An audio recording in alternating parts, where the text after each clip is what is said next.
Ibsen, that typical old maid, created the emancipated woman. Woman was created out of man's rib. Wonderful is the poverty of my ribs, says man. Woman has lost power and prestige by her emancipation. Where have women now the position they enjoyed under the Bourbons? Equality between man and woman is impossible because war between them is eternal. It's not just me who says it. If that's not a conflict theory, what is? It's not just me who thought it was a conflict theory. Nietzsche thought so. Nietzsche knew so. There is listen, he said it. Where have women now the position they enjoyed under the Bourbons? He says it. Equality between man and woman is impossible because war between them is eternal. It's a conflict theory. It's the eternal conflict theory, therefore the first. Without victory. Peace comes only when one or the other is acknowledged master. Wait a minute. No peace is impossible because war between them is eternal. Okay. There is here no peace without victory. Peace comes only when one or the other is acknowledged master. Oh, wait. It is dangerous to try equality with a woman. Oh, wait. She will not be content with that. No. She will be rather content with subordination if the man is a man. No, Nietzsche. Above all, her perfection and happiness lie in motherhood. Oh. Everything in woman is a riddle, and everything in woman hath one answer. Its name is childbearing. Oh. Man is for woman a means. The end is always the child. But what is woman for man? A dangerous toy. Oh, who am I kidding? You're awesome, Nietzsche. I guess I like Fresh and Fit, or at least I like one clip from Fresh and Fit. I don't know any other names. I don't know anything about this show. I've only seen a handful of clips. But finally, I saw a clip that I liked, so I'm going to play it. Check this out. Also, this is going to tie into a whole line of commentary that I'm going to go into in future gender videos, where I'm going to blast a lot of these people who keep talking about how, you know, one of the most delusional things you can say in 2024 is diversity is our strength. We all understand it, but it's always this cultural, ethnic, racial stuff, you know. So, you know, keep it homogenous as opposed to heteronymous. Keep it homogenous when it comes to racially, ethnically, culturally, you know, keep it homogenous. That's strength. But, you know, the progs usually who say diversity is our strength, well, that's just peak delusional. And so that's good. But it's so hard for the same people who typically get that, that, you know, diversity is the furthest thing from a strength. We're seeing it. We're seeing it. 2024, we're seeing it. There's ample evidence. There's tidal waves of evidence that when it comes to these, you know, these differently homegrown populations, you know, the different homegrown populations, you have one homegrown population that moves en masse, and now they're in a different population, and it's an enclave. There's these enclaves. Yeah, like, none of that is a strength. So diversity, by and large, is not our strength. But when it comes to a gendered understanding of the same point, like, barely anyone can begin to think sensibly, right? Like, there's, like, keep male psychology under one roof, and then keep female psychology in a completely different roof, maybe a few blocks down the road, maybe a few cities further away. Keep, you know, the moment you have female psychology and male psychology under the same roof, the very same kinds of combustible elements that we see turned combustible in other contexts, it's the same. The point carries through. The point carries through. But, you know, it's just when it comes to men and women, you need it to preserve the species. So people can't think about it sensibly. People have to be these, you know, complementarians on gender. Male and female psychologies complement each other. It's like, no, they don't complement each other. It's every bit as incompatible, with some exceptions, but by and large, it's every bit as incompatible as, you know, Muslims, Jews, and whatever, all that stuff. Okay, so to be honest, I don't really give a fuck. I know, exactly. I think someone farted at the beginning. Okay, so to be honest, I don't really give a fuck. I know, exactly. So this is why I gave the response. Yeah. So how about this? You can get the fuck off the show. Yeah. How about that? Get the fuck off. Yeah. If you get fuck, it's fine. It's a disrespectful fucking bit. Matter of fact, real quick, any of you bitches want to get up and leave, you can feel free. Yeah. Because at the end of the day, you guys are all sluts anyway, so I don't give a fuck. If you want to get up, get the You fuck should have out. foreseen it. You should have foreseen it. You've been doing the show. I don't know any of their names. I don't know. But I'm guessing he's been doing the show for long enough. Like, what the fuck did you predict? Oh yeah, get the fuck out of here. There we Get go. the fuck out of here, man. All right. It's just ridiculous. Do you think they were gonna wow you and bamboozle you with counterpoints that have nothing to do with ad homs? Get the fuck out of here. All you bitches. It would be a first, right? It would be a first. Like, this, you should have predicted this. But I guess you finally had enough.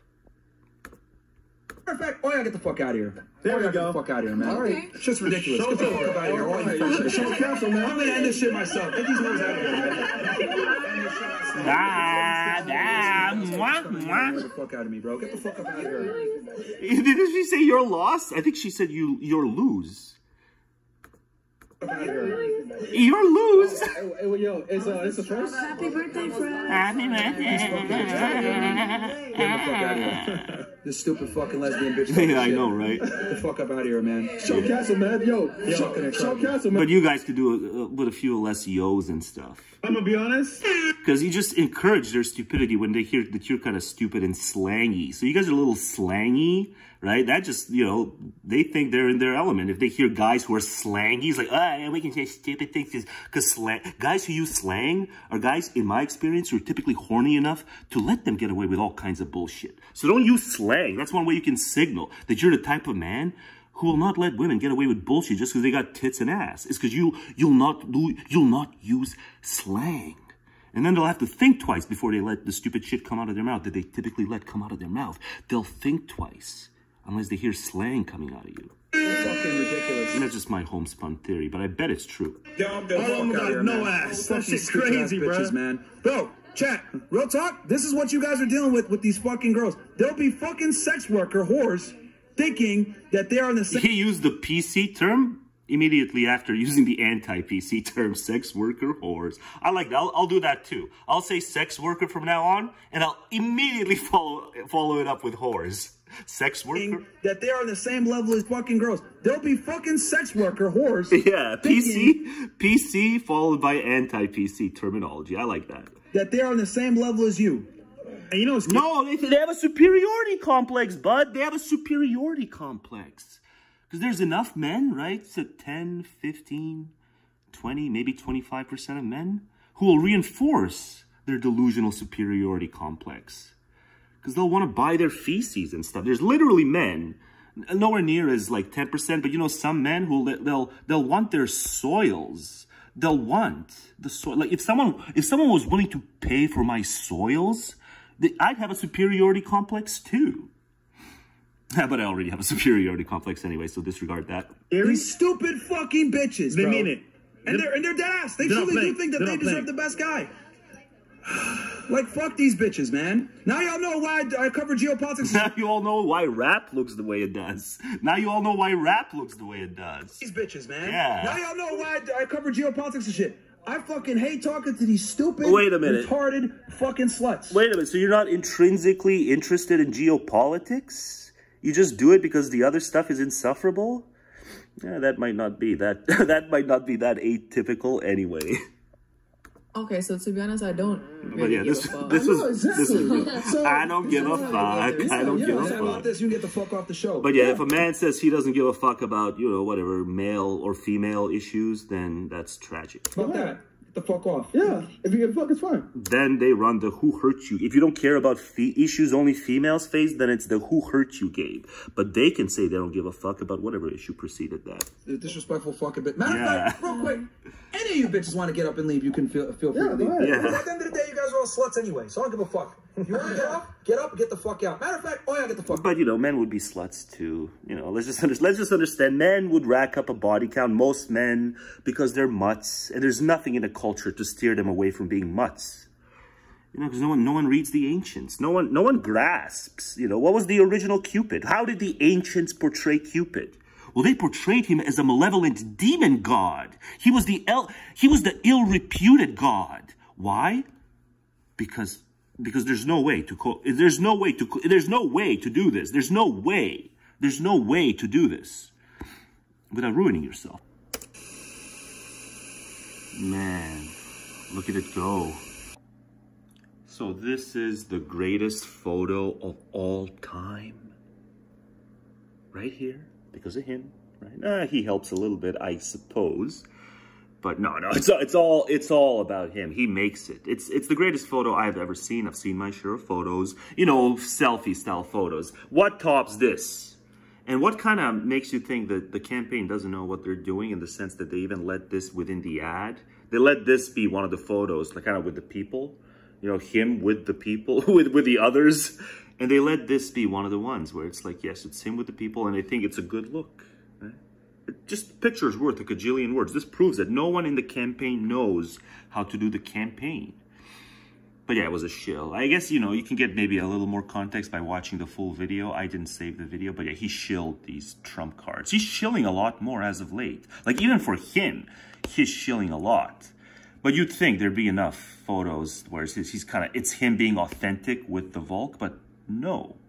They chose this as one of the few ones of him posing with the people. So it's just kind of interesting. But I'm a fan now. I'm a fan. It just brought me that much joy that I'm a fan now. I'm newly recruited. And it's all to do with this photo. This will live on in infamy. I hope alien civilizations find this after everything else is rubble. He can be reasonable, just a bunch of hit pieces. He can be reasonable. He's most reasonable here. Whatever she wants to be is okay with me. Yeah, but those were me your too. Words, so I don't know. I mean, all I can say is I read where she was not black. Don't let the 3-on-1 dog pile win. That she put out. Yeah, she did. I'll say that. She put out. And then I read that she was black. And that's okay. Either one was okay with me. Anti-racist, reasonable, factual, knowing that she put out. I mean, come on. It's up to her. It's never been. It's Trump 2024, bitch. Brought this guest on. It's all about Kamala, right? But if Kamala's smart, they won't make this point. I'm halfway in. But if Kamala's smart, this is what she does. She comes out and she gives a enough about my identity speech. She says this interspersed throughout the speech. And now, slightly later in the future. Oh, what an adorable little convention. What an adorable, simple little convention. Let's listen to Coconut. Get this. He plans to create... Oh, Coconut's so adorable. We're so happy. You know, so many people are so happy. It's joy. Because, you know, because no one listened to my audio. And even if she did exactly what I said in that audio. You know, it's not about my identity. Even if she screamed it at the top of her lungs, so many people would feel joy because it matters that we're going to have the first dame and colored dame president. It's a 2-in-1. Oh, we're so joyous. There's so much emotion. There's so much emotion. You know, it's such an adorable little simple convention. National Anti-Abortion Coordinator. And these are supposed to be the grown-up people too. And, you know, they are, but it's like they've got a lot more growing to do. Let's give the middle classes, you know, tax breaks. Let's do that. Let's pretend there was a debate that proved that the middle class pays its fair share. Yeah, let's do that at this very simple, adorable convention. Let's be very, very scrutinous of the wealthy and, you know, ultra wealthy even more so. Let's say they're not paying their fair share. We're gonna clamp down on them. But like, you know, what? There was a debate saying the middle class pays its fair share? What? Are you guys just jesting about? You want to do a bunch of stuff. You want, you know, everyone must get full justice. Everyone must get full justice and the government's going to bring it about. And I'm like, okay, you know, cool. You know, full justice. Okay, everyone gets full justice. But it's like, you guys, like, the government's, like, the fiscal thing is at least somewhat important, right? The fiscal thing. So you want everyone to get full justice, but it's like, you want to cut, like, taxes and you're going to say it's going to be all benefit? Like, what? All benefit to the people whose taxes were cut? It's like, the deficit thing, the debt thing is at least something, but it's a cute little simple convention. And force states to report on women's miscarriages. You're not as stupid as to want that protectionist shit, but you want a lot of, you know, this, you know, whatever, leftoid communitarian shit. It's all about the communita. Everyone in the communita must be protected, must fight crimes through communita effort. Like, no. You know, maybe a little to fight, like, you know, violent crime, okay. But just kind of, you know, mini crime, like, no, don't make me... you know, don't make me more owned by the communita so you can fight crime through my efforts. Non-violent crime. You know, law, okay, law, but disorder stuff, no, I don't care if there's a bunch of disorderly people.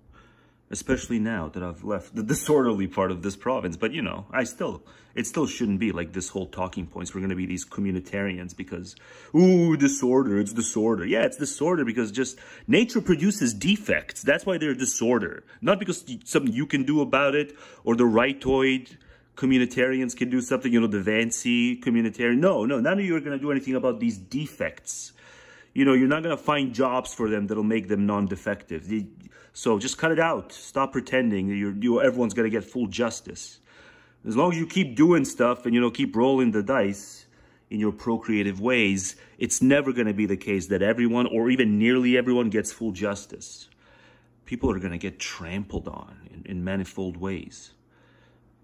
And sometimes even when you secure like full justice for a few, you do it at the expense of a few others through government action. Like tax break favoritism for the middle class. Like, who says they're paying their fair share? You know? They're strapped because they want to be gluttonous. Jim needs more luxury because Jim is gluttonous.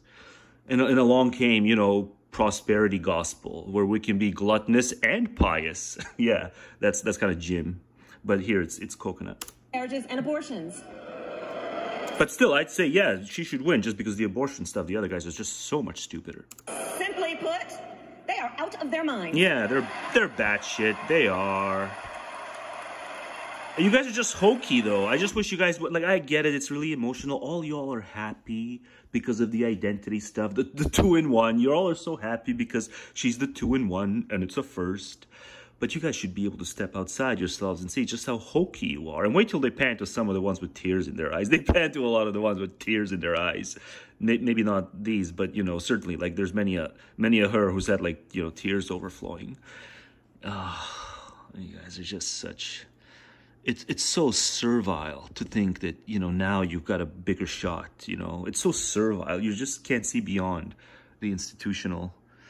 Just the conventional crap. It shouldn't mean anything to you. It shouldn't mean anything to you if she wins or not. It shouldn't mean anything to you. You do you. I don't know who you are, but you do you. Don't think that you've got a lower shot if Coconut loses to a joker, fraudster, mogul, and probably at one point of his life, wannabe pimp.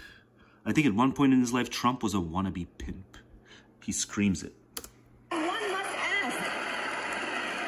must ask, why exactly is it that they don't trust women? Well, we trust women. We trust women. I mean, I trust that you're right on abortion, but no, I don't trust women generally. I don't trust broads. We see, the internet helps us see what so many broads do. And like even the decent broads, like, well, why weren't men informed of this through their decent broads that they may have had in their life? Like, why did man have to figure this out by visiting many a internet rabbit hole that women are not to be trusted? Broads are not to be trusted.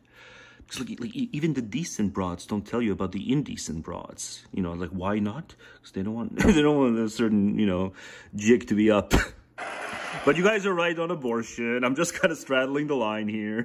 And when Congress passes a bill to restore reproductive freedom, as President of the United States, I will proudly sign it into law.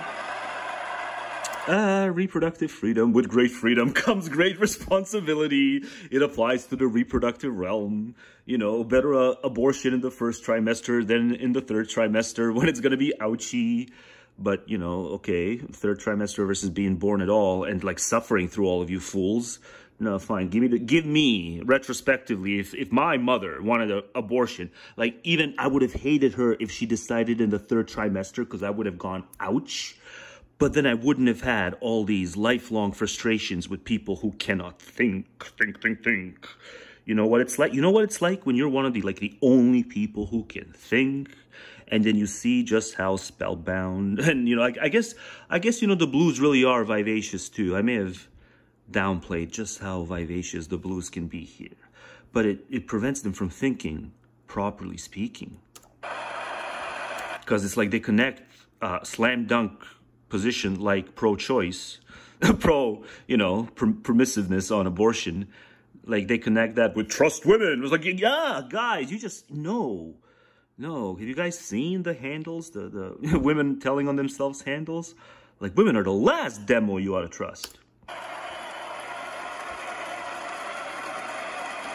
I trust the pickpocket before I trust women qua group, noting that there's many decent ones, but like the decent ones know about the indecent ones, and they're tight-lipped about it. So, you know, they're still decent, but it's like, you decent broads, you guys can save men's lives by just dropping certain kinds of black pills that you know, because like sometimes it's your girlfriend. You guys can save men's lives, and you still choose to be tight-lipped. You're decent, but it's like I'm pro-choice, but don't conflate that with the idea that I trust broads.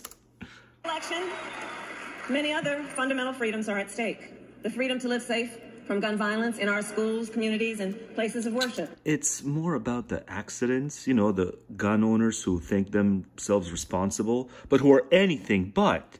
Given how many, you know, times it's the kid who gets into it, or someone else gets their hands on it, or they themselves fire it off when, like, it wasn't pointed where they wanted it to point, and they still fire it off. So, like, you know, gun safety, you know, indoctrination. Yes, we need more gun safety indoctrination in the U.S. and higher standards for passing, more so than we need to think about, oh, mass shooting. Oh, it's a mass shooting. Yeah, there's just too many of them in circulation. You ain't putting the genie back in the bottle. This ain't Australia 96. You ain't putting the genie back in the what? What did I say? Did I say in the bottle? Genie is from it's not a bottle, was it? I don't know. The freedom. I'm not gonna remember what it was. To love who you love openly and with pride. You know, once the sesame opens and closes, it doesn't open again. To breathe clean air and drink clean water and live free from the pollution that fuels. Oh, and now they're pivoting to wanting to be the freedom party. But like, do they know that they've got this impossible web of positive versus negative freedoms that like none of these people have ever thought about? It's like, you know, why some positive freedoms and not others, and why some negative freedoms and not others? Like, you know, if you're going to split them one way, might as well split them between freedom to and freedom from. When you open the door to freedom from, then it's like, I might as well just come along and say, okay, I want the freedom from harm. There's only one way I could have been given freedom from harm. So we've been spared the burden of existence. So I'm not going to get freedom from harm, but like they want freedom from, what did FDR say? Freedom from want, freedom from want, you know, and fear in elderly age, and, you know, freedom from having to eat dog food as an elder. You know, at least that one's a bit more specific, but it's like, okay, so you just don't want people to like die of starvation, but we'll couch it as a freedom thing. But yeah, it was hilarious with FDR. Freedom from want. Oh, like freedom from harm. Just go the whole way and don't beget. And then we'll get freedom from harm. We'll get, you know, the Trojan horse for peace on earth. Yes, I said peace. Climate crisis and the freedom that unlocks all the others, the freedom to vote. With this election, like health is such a huge index of freedom, right? Even on their own view, health unlocks, you know, the freedom to all others. Health and, you know, well-standing is so much more pivotal for this kind of positive, substantive freedom. You know, health and, you know, vigor and, yeah, just, you know, lack of defects, mental or other. That's far more pivotal to freedom than anything the gov can do. Finally, have like give you a vote. Who the fuck am I supposed to vote for? You know, it's August 2024 and there's the Canadian election. Who the fuck am I supposed to vote for? You know, I hate the libs because they just looked the other way when it came to too many scandals that emanated from their own. You know, so there's all these principled reasons I should not vote for the libs. I don't like the other ones either. They're MAGA, you know, curious. Sniffing around for like MAGA bones. I was like, oh God, you guys are all dumb. The Greens are just too deep ecology. There's no one to vote for. There's no one to vote for. But if you're an American in swing states, vote for Kamala. Vote for Coconut, because at least, you know, at least she gets a critical slam dunk issue like abortion. At least she gets that. You know, some people just don't see it that way. Some people who, like, I'm shocked. I am shocked. I'm proper shocked. Some people I know and respect. No, I think Trump's the safer bet for world stability. Some people I know, I can't name names, but you know, some people I get on well with. And I mean as a cyber kind of thing. Wow. Opportunity to pass the John Lewis Voting Rights Act and the Freedom to Vote Act. Civil piety, some civil piety. Okay, I can sign up for your civil piety. Let me be clear. After decades in law enforcement, I know the importance of safety and security, especially at our border. Last year, Joe and I brought together Democrats and conservative Republicans to write the strongest border bill in decades. The Border Patrol endorsed it. But Donald Trump believes a border deal would hurt his campaign. No, we didn't get the Y, Z in the alphabet soup. We got everything but the Y and the Z. No, it was a bad bill. It was a bad bill. He was right to kill it. Oh, what a cult. So he ordered what a cult. His allies in Congress to kill the deal. Well, I refuse to play politics with our security, and here is my pledge to you. As president, I will bring back the bipartisan border security bill that he killed, and I will sign it into law. Yeah, some of the runaways are going to be sent back. I know. At greater rates. No, we can live up to our proud heritage as a nation of immigrants and reform our broken immigration system. Sorry, runaways. Run downward for a change. Don't run upward. We can create an earned pathway to citizenship and secure our border. Right? They're not coming from Argentina. So just run downward to Argentina. You know, if you love soccer, you'll have a good time. It's Argentina. It's prosperous enough. I have no idea what the current situation in Argentina is like. I just know Mexico is a shit show. It's going to get worse. And America, we must also be steadfast in advancing our security and values abroad. As Vice President, I have confronted threats to our security, negotiated with foreign leaders, strengthened... If this is copyright subject, I'm just gonna dig Reagan up and just strangle him. I don't care if it's just dust and bones. This better not fucking be. Ooh, just like the Jon Stewart bit that's 14 years old now. ...our alliances and engaged with our brave troops overseas. As Commander-in-Chief, I will ensure America always has the strongest, most lethal fighting force in the world.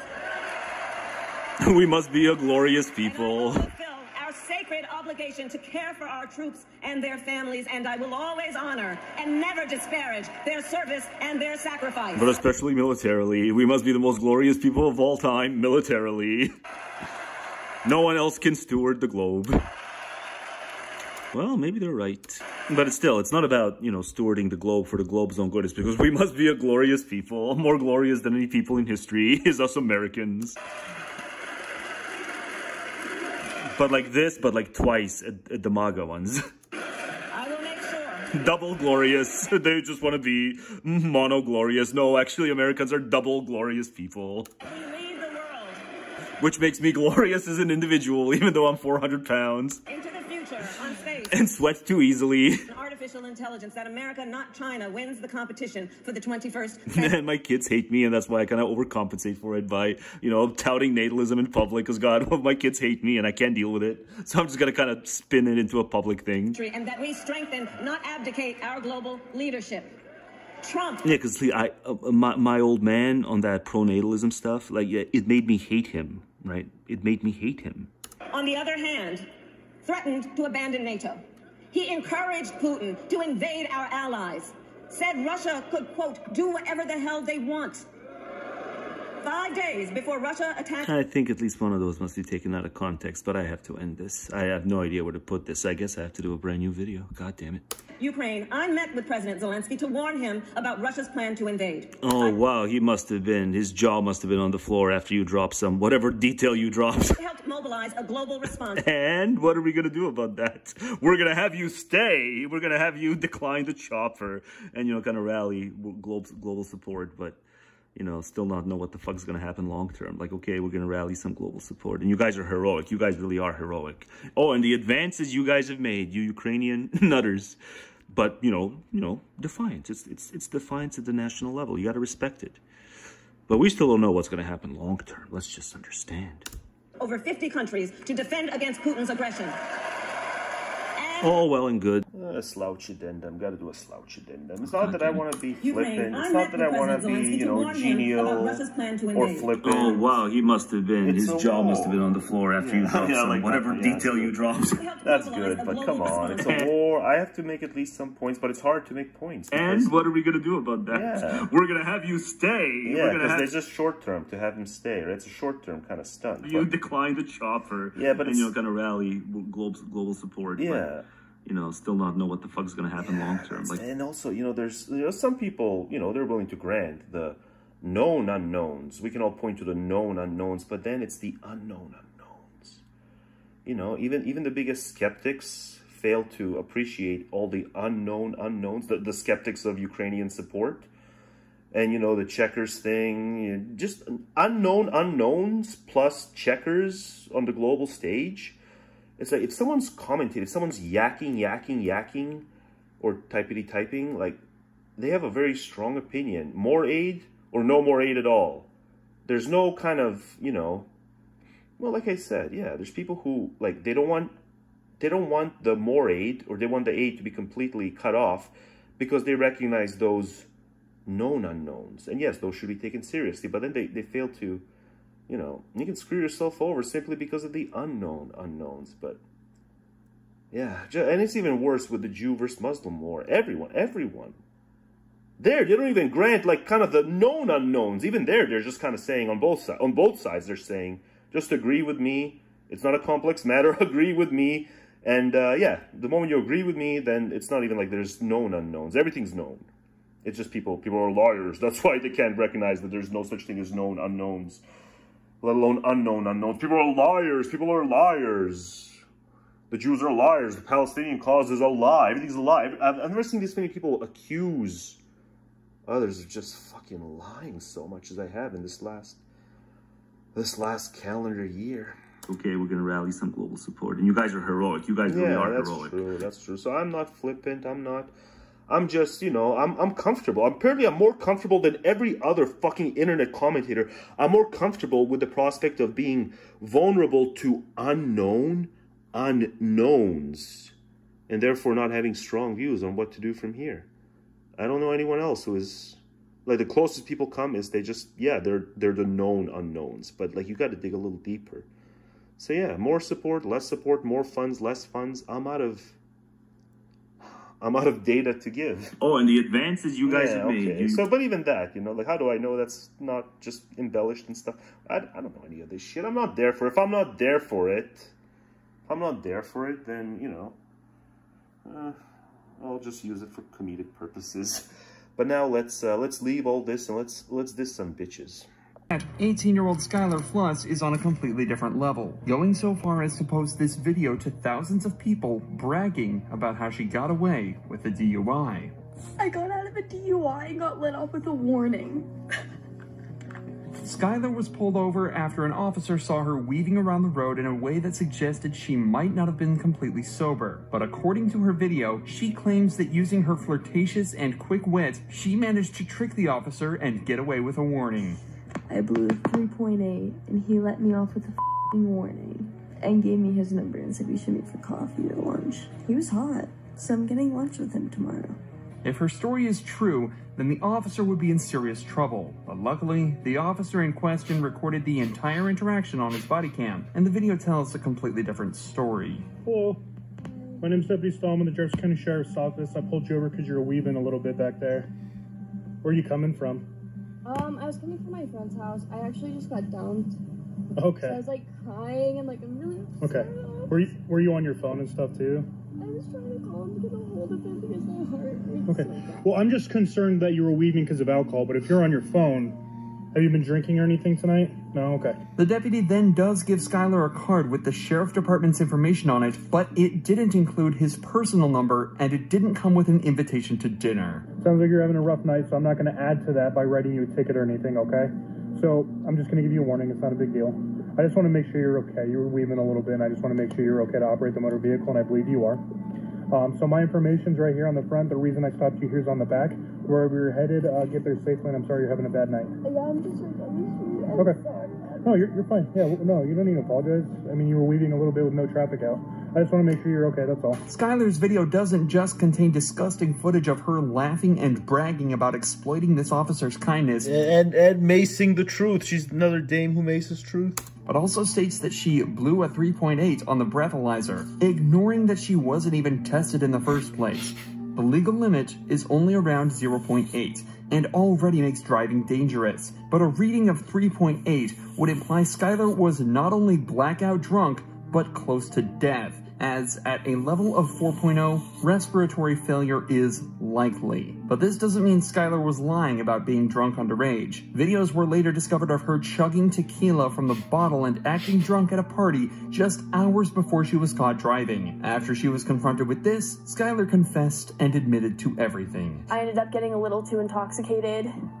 I was taking shots all night, and I decided to make the dumb decision to get into my car and drive. She also admitted that the officer never asked her out. That was just a lie for social media attention. Regardless of her confession, though, no further action was taken against her or the officer who failed to test her.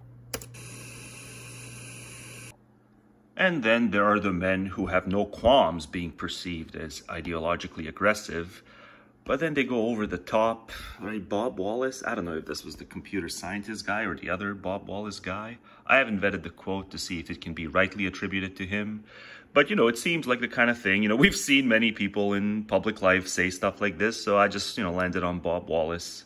There's at least a couple of Bob Wallaces, but it doesn't matter. It's about the sentiment, right? So Bob Wallace has no qualms being perceived as ideologically aggressive and then even potentially, you know, post-ideologically aggressive with this kind of stuff. But he just goes overboard. He just sounds like, you know, the Muslim man. You know, there's so many of these people who write this way. I'm not going to read it. You can pause and read it if you care to. But it's just like, you just sound like the Muslim man who thinks that, oh, it's going to destabilize society, so we must therefore clamp down on their rights. We must re-engineer the revolution, undo the revolution. It's like, don't undo the revolution, you dipshits. And certainly don't think you can undo their revolution while calling yourself a classical lib. Kind of next level incoherence there. But yeah, you know, it's a few things here. Make work jobs, I would agree with that. Yes, worth a lot of worthless make work jobs. But that's not like feminism. Maybe feminism created a small chunk of make work jobs. No, a lot of the other make work jobs is just it's just the creation of mass culture.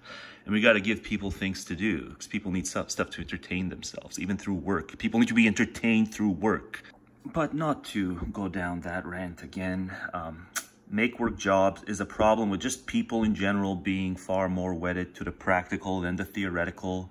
They're doers and not thinkers. The more you do, the less you have a chance to think. It's a zero-sum contest between being a doer and thinker. That's why. It's not because women created make work. Bob, you dipshit. Women have not come up with a cornucopia. I guess I am going to read it. Women have not come up with a cornucopia of great inventions and discoveries. But when it comes to like the actual jobs, the non-make work jobs, you know, whatever you want to say about this, women have disproven the doubts about them, the historical doubts about them in most avenues of life. You know, most people who just, you know, historically said, oh, they ought to mind home. They ought to mind home. It's like, no, they did more than mind home. And they did it right. It's just a handful of things where it's like they didn't prove the doubters wrong. On these handful of things that have to do with these deceptive practices, that's where they prove the doubters right. But a lot of this, you know, mingling in society thing, women have shown that they can mingle in society and be every bit as productive as men. And be every bit as talented as men. On average, they've proven they can do that. They just can't do the genius thing, but more on that later. Cornucopia of great inventions and discoveries. Instead, they have aborted tens of millions of infants. Well, Bob, whichever Bob, there's like two Bob Wallaces. So whichever one this quote is allegedly to be attributed to, you just need to say infants. You just need to pretend words like embryos and fetuses don't exist, because you know you don't have a leg to stand on the abortion issue itself. So you got to just make it rhetorically sound as bad as possible. Just got to make it rhetorically sound as bad. Call them infants, even though most abortions first trimester. You got to say fetus. You got to say embryo, even if it's super early. Maybe embryos, you can just do it with a pill, not the abortion. Blamed all their problems on men. Oh, and by the way, for the abortion thing, yeah, what I said, I didn't get any answers. Like, why don't you guys count miscarriages as contributing to childhood mortality. No one answered this question. Like, if they're so upset with abortion, like, then why aren't the miscarriages a part of childhood mortality? Like, even third trimester miscarriages are not counted, and no one cares about it. Blamed all their problems on men. Well, maybe most of their problems. And if she insists on spelling the word woman with a Y instead of spelling it normally, then maybe it creeps closer to all. But ordinarily, it's just some of their problems. Excessively promiscuous. Promiscuity, I have to save it for a separate video. Gotten worthless college degrees. Yeah, but college degrees are often worthless for reasons that have nothing to do with their activism. College degrees are often worthless because we've just convinced ourselves there needs to be a lot of activity and thus a lot less abstract thinking. Equally worthless. Yeah, so to make work jobs, it's just a problem with mass culture. Mass culture means a lot of make work jobs. I believe wealth falls like manna from heaven. Okay, well, that's...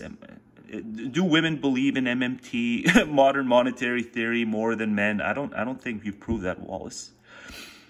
Come to believe marriage is temporary. It's just people can't vet character, right? And so the marriage ends up being like, I don't know who this person is. Who are you? Who are you? It's not that they wanted it to, it's not like they wanted to marry a guy and then like 10 years later go, who are you? It's just they're a shitty vetting of character. That's all it is. Just like men often vet character badly. And yeah, when you just, what are you going to do? What are you going to do? Stay with someone who's incompatible with you? Why? Destroyed, oh, there we go, destroyed children's lives through easy divorce and single parenthood. Yeah, you just so want tension in the household, right? My folks should have, first of all, not hitched in the first place, but I would have been far better off if they divorced years before they finally did.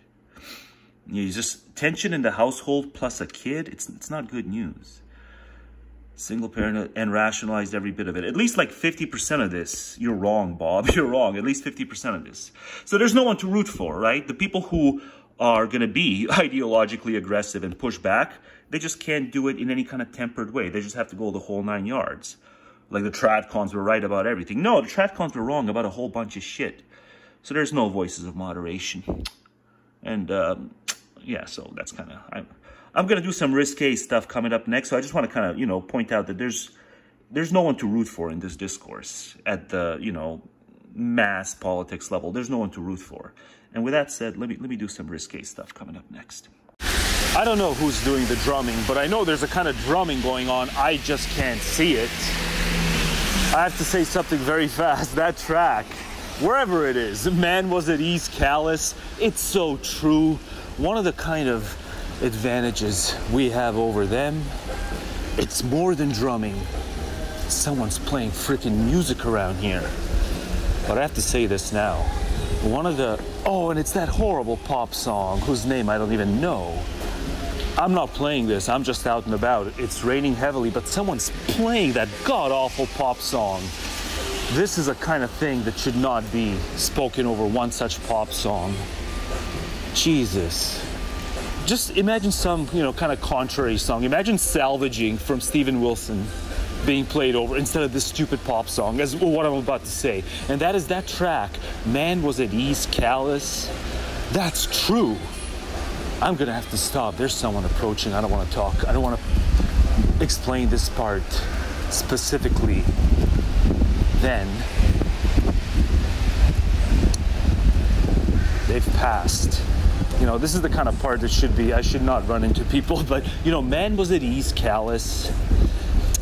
Maybe some men don't accept how callous they are. We know most women don't accept, they don't want to accept how callous they are. That's why so much deception takes place, and self-deception.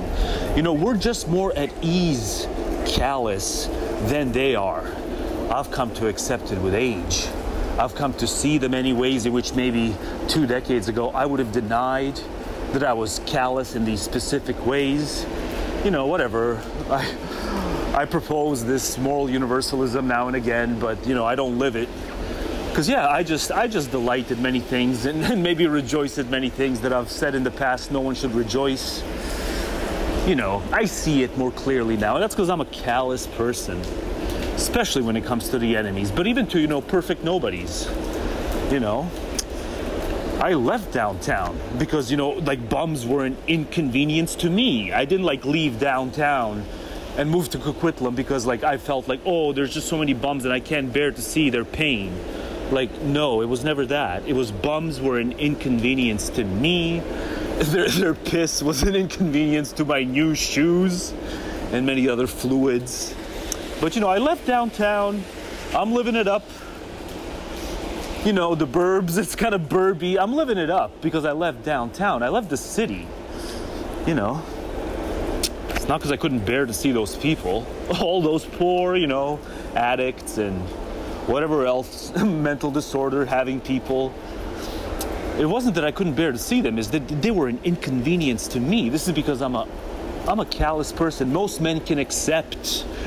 Man was at ease callous, in a way, Dame especially. You know, refugees welcome. Refugees welcome because Dame's not at ease at being callous. But it's not like she would volunteer to house them if it were like down to her and all her girlfriends who are also, you know, refugees welcome. It's not like they, as a commune, as a hive, it's not like they'd be willing to house them if it came down to them. You know, they just want to see it politically because they don't have to worry about it. So it's like Dame's not at ease being callous. So she comes up with certain tricks that really she really should be able to think her way out of and see the kind of game she's playing. Just, oh, we're less callous. Look at our politics. Anyway, that's one kind of important difference between us and them. Because the only time I'll say us and them is when it's me versus the begetters and me versus the dames. That's the only time I'm saying us and them. In all other ways, I'm being cautious not to be groupie. But you know, us men, I'll say it again, us men have more reason to have more contempt for women than we do, especially when we find out the amount of contempt they have for us and the accusatory things with, you know, sick in the pelvis. Like, these are baneful accusations and projections on their part. We have all the more reason to have more contempt for them than they do for us, and yet as a group we just can't muster it. Like, you know, imagine if like there was like two ethnic groups. There was like one ethnic group's members just roundly, what is it called, turbo rejected or nuclear rejected and recorded the advances of the other ethnic group. Like, that would be, like, we would all understand that the members of the former group would have all the more reason to have contempt for the members of the latter group. Like, if it were just two ethnic groups, right? I'm sure at least, you know, you've seen at least one of these nuclear rejections that's gone viral, where this poor fella who did nothing wrong is on the receiving end of kind of, you know, social erasure. You know, but imagine it was like two ethnic groups, because like men never do the nuclear rejection. Men never get paid for the, you know, having a harem. You know, it's just if they're famous, they have the harem. But they never, like, the members of the harem never have to pay to get into it. Whereas like men will pay the worst of women, but women won't pay the best of men. Whether it's for, you know, proximate company or digital company. Like, imagine if it were like just two ethnic groups. Throw in the nuclear rejection, was like no member of ethnic group B ever nuclear rejects any member of group A, but it's like ethnic divides. We'd all see these as deeply problematic. We don't see it as problematic because it swings in the way of misandry. And misandry is okay, it's not to be thought about. God, I wish the first pop song was back. The first pop song was better than this. I don't know why they're playing music on a Saturday morning, but I've made my point. Yes, gender acrimony point, but like, think about it. Think about two ethnic groups. One never does the turbo, or whatever it's called, the nuclear rejectioning, and is always on the receiving end of it. Like, even as an individual who was never targeted for any such thing, just by identifying at the level of gender with one such group, like, you should understand, like, the main thing here is to convince men to have more contempt for women than women have for us. That's my main thing here. I'm not even making any arguments for the policy level. Like, we'll get nowhere until we convince men. You know, I don't care if you call yourself MRA. Your main objective should be, you should convince men to have more contempt for women as a group than women as a group have for men as a group. You know, that's kind of Mount male freedom right there. Best of. The men and boys are not all right. best of, you know, I've seen these. He has these installments every now and again. He's had them throughout the years, and I guess now he thought he can do, I haven't listened to it, but I guess now he thought he could, you know, put all those together and do a best of. I'd say a far cry from best of. I was always motivated to reply to these installments, but, you know, it's like I'm filled to the brim with content, so I couldn't. But, you know, this, I just got to resist. But it's like, Ezra, this is why, you know, this is why this kind of hokiness is why I have a track. I have a track called Ezra As Non-Angry Man. I guess you think you never have reasons to be angry, do you, Ezra? I guess you just think that feeling contempt is every bit as irrational as feeling all those other hot emotions about them. Right? You think anywhere in this, best of, the men and boys are not all right. You think anywhere in here, there's even a flicker of what I just ranted about in this glorious walk back home? I don't think so. But Ezra thinks himself capable of doing a best of that sort of thing anyway. Kind of guy who'd tell men, don't be ashamed to seek therapy and to trust therapy and over-trust therapy. It's like, no. No, you just got to understand certain things, these things that I'm talking about at the level of contempt. You just got to understand that. Instead, you'll tell men, go to therapy, waste more money, be losers and suckers. No, Ezra, if this compilation is all those things that I thought I heard back in the day over the years from this channel, if that's the compilation of that, I'm going to wag my finger at you all the more, Ezra, because you're not telling... He's not telling, right? Am I right, lolcow? Am I right, Good Mood Farm, lolcow? Oh.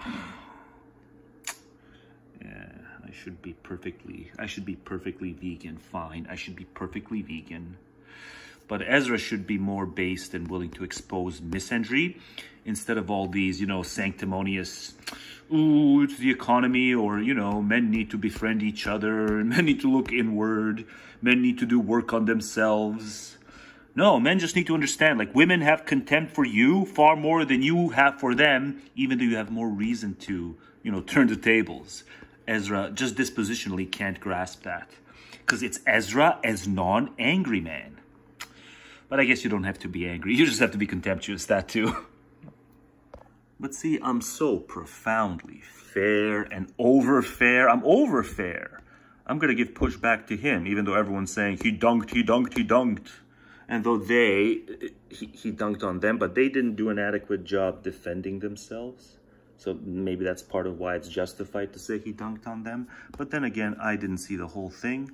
But he's just going hog wild on the e-thoughts. He's going hog wild.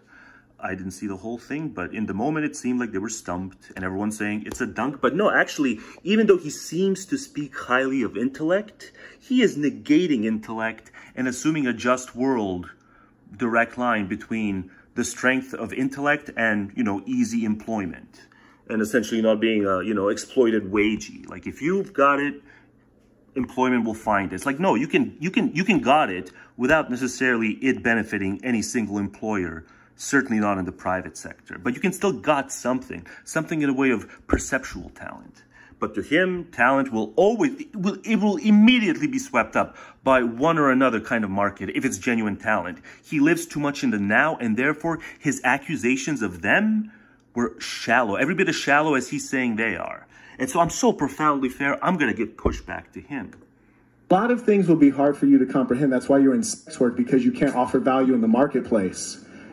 What the fuck? And don't worry. And it's probably deceptively chopped up, but then who knows? But it doesn't matter, because he's assuming a correlation here that's just, there's a lot of people who have a lot to offer, but they're still wages. It could even just be the fact that they don't want to be as servile as the most competitive people who have to be monomaniacal in order to be prized in that specialty domain of the market. Everything's a hyper specialty now. You truly have to be competitive to the point of servile, to the point of servility, to be willing to make yourself that monomaniacal to compete with the other monomaniacal people, lest you no longer be a wagey. It's like I'm not going to say I'm a proud wagey, but compared to the promotion world, I'm proud to be promotion avoidant. But as a result, you know, I don't make bank. Whereas he thinks like anyone who doesn't make bank and who has to resort to sex work is because they can't make bank by their mind. But not necessarily, bud. Look at all the people who would have been considered talented a century ago. That right now, all those talents are no longer considered anything. They're no longer even thought of. Whatever, vaudeville, whatever, you know, the stupid circus crap they did a century ago. Like, no one would pay to see that shit now. I'm not really... You know, the magician is talented, but he's all the more talented the longer the stuff that's behind the scenes is well concealed. Talking to you know, a lot of this talent stuff is just how well you can conceal the formula. That's, you know, that's your talent, is how well you can conceal the formula behind what you do. I'm speaking again. Talent as concealment in part, and in other part as servility. Not being a well-rounded person, because a well-rounded person, in the way the current marketplace is everything is hyper-specialized. The well-rounded person will not be compensated for their well-roundedness, because it's all about institutions. You're not being fair to them, bud. I'm not saying they're innocent. But you can't even, like, these people who go on attack mode, like, they can't even do it right. The problem is not sex work per se. The problem is not that, you know, it's scandalous or degenerate or any of this shit. The problem is that they deceive these guys because they have to act nice to them, but they have contempt for them. And those guys are just too oblivious. It's the Butters effect. It involves deception. Because just like with any customer, you know, you got to be nice to the customer. But in this particular line of work, being nice to the customer just has the customer confused. Because the customer, in many instances, is that overgrown Butters who's just so trusting and gullible and naive and wants to assume the best. You know, even in the episode, as the big thing behind the raisins is the big thing guy is pushing Butters away from her. Butters can't see what's happening. And the kind of men they seize upon, the kind of men, I don't know if she's one of the ones, but the kind of men these e-thoughts seize upon are exactly those such men. And it is kind of, you know, it is kind of abusive. Against you as a symbol. A symbol of what? A symbol of a declining society where people lack values. So it's not about lacking values. It's just about them, you know, just they should be willing to take less profits by just being honest in how much contempt they have for their orbiters and, you know, pay pigs. There's no way, like, especially, you know, drunkenness. Maybe you're of the school that drunkenness doesn't actually reveal one's true nature. It conceals it. You'd have to think the intellect is the root of our being to think that, because, yeah, drunkenness does, you know, deter your thinking capacity, but it brings out the will ever more. So I'm of the school that drunkenness merely reveals one's true nature, not conceals. And it's an easy step from there to, you know, women, you get them drunk and they'll say all this shit out loud. You know, women who have these orbiters, many of them, you don't even have to get drunk these days. But yeah, the drunkenness reveals character, it reveals one's true nature, and women, when drunk, even when the genders are sober, men are slightly wiser than women. But when the genders are drunk, women disclose their depravity like nothing else. The point is this. So yeah, they won't admit it, but they have contempt for their pay pigs and orbiters. They have contempt for them, and those orbiters are either masochistic and know about it and don't mind, or they're non-masochistic. They're the overgrown Butters, and in that case, it is truly depraved. If you had IQ, it is truly exploitative. It's not about. She can have adequate enough IQ to be a wagey, but be promotion avoidant, and then just get fed up with being a wagey, but also not wanting to be anything other than promotion avoidant, because promotions just eat up too much of your post-work life. If you're of that kind of mind, that, you know, you're kind of neurotic about the shit that might go down. So you think about work, because now there's more at stake. So you think about work more if you want to stop being a stupid wagey and, like, earn a six-figure salary or something. You know, you got to introduce a lot more stress into your life. You get less sleep, you get less this, you get less that. So if she wants to stop being a wagey, and if she doesn't want to be promoted to be owned by her job mentally, and she wants to do sex work, it doesn't even have implications for IQ, right? You're just failing to pay attention how draining for certain kinds of people, how draining mentally and intellectually even work can be. High stakes work, as with schooling. You're just failing to pay attention to that, bud. So it doesn't, like, if she wants sex work and she's honest about having contempt for whoever's willing to be her client, then there's really no negative judgment that can be cast. It's just many of them, they deceive their clientele. you and skills to offer to the marketplace, you can earn a good income. Being that the most valuable thing about you is something that you never earned. You didn't earn knowledge, you didn't earn skills. It's your breast that you're paid for and your hole. So you... Well, sometimes they do bust their asses in the gym, whether or not they, get these fake things or not. Sometimes they do just, appearance. It's not just like you get a tit job and you'll continue. Like, they probably go for runs and intense runs and probably skip meals. So there's kind of, there's a little merit to it, right? You can't just pig out the way, I don't know, Kelly Clarkson pigged out a few years after she won American Idol, right? So they're, they were more, there's self-denial in their lives. Make no mistake about it, guy from a second ago. There's self-denial in their lives. Whereas in a woman like Kelly Clarkson, there was far less self-denial on that front. She probably suffered psychologically because of it. But, market that to earn money, which is to say, if I took your brain like and placed your brain into a man's body. You seem kind of fit yourself. You probably work on your abs, right? If you're, if some chick's willing to pay because you have abs, like, it's in part, she's being a sucker, but in another part, like, you did earn it if you have abs, and abs get them off. But yeah, they have losers and suckers, and every single one of their losers and suckers who so much as gives them traffic, much less pays for their content, it should just be, everyone should just understand they are losers and suckers, but a share of them think that no, they think like, just like the stripper guy's story. They think something might happen. And there it's kind of even more intimate and interactive. You would be in poverty. I'm just good for nothing. Yeah, you caught me. No, you are good for something. That's why you have OnlyFans. And that's my point, is that's what you're good for.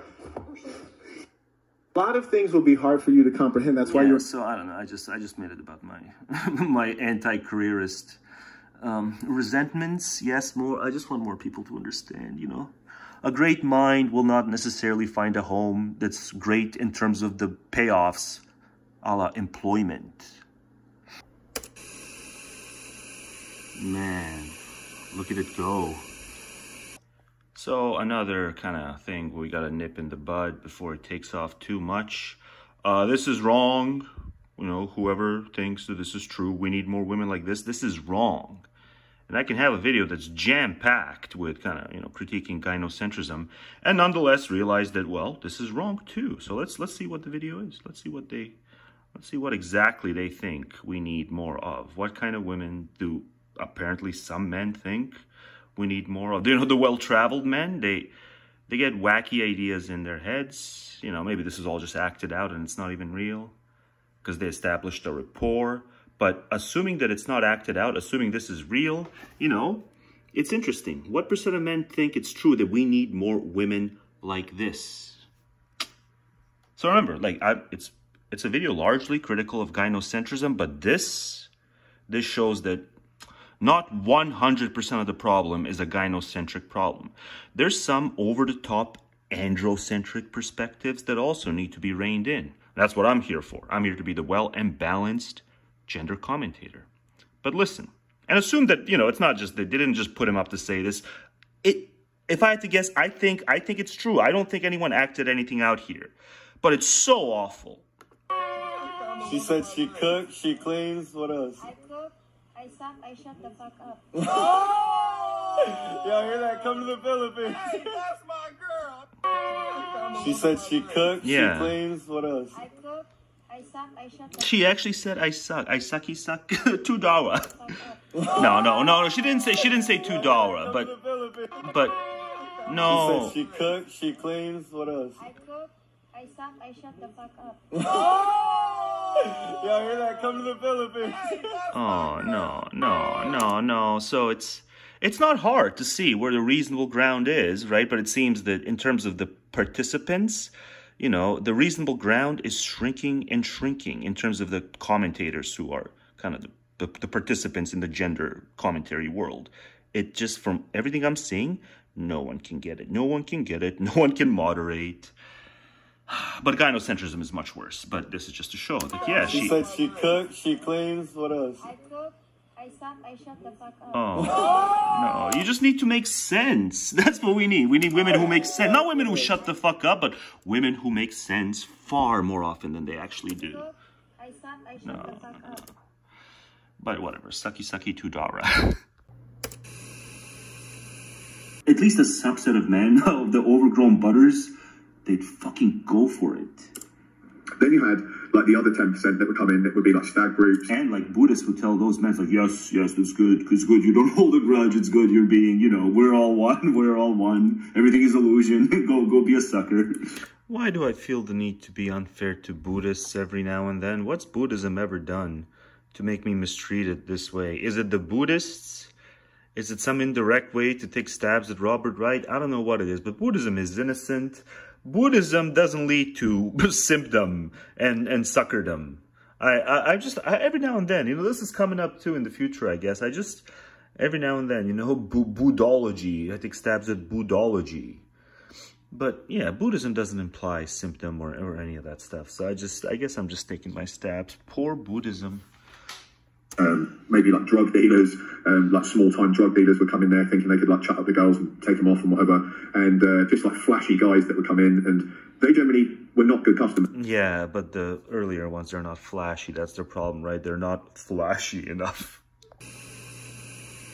Now I've got Schop sped up here, so you better listen and listen carefully, because there's a lot here.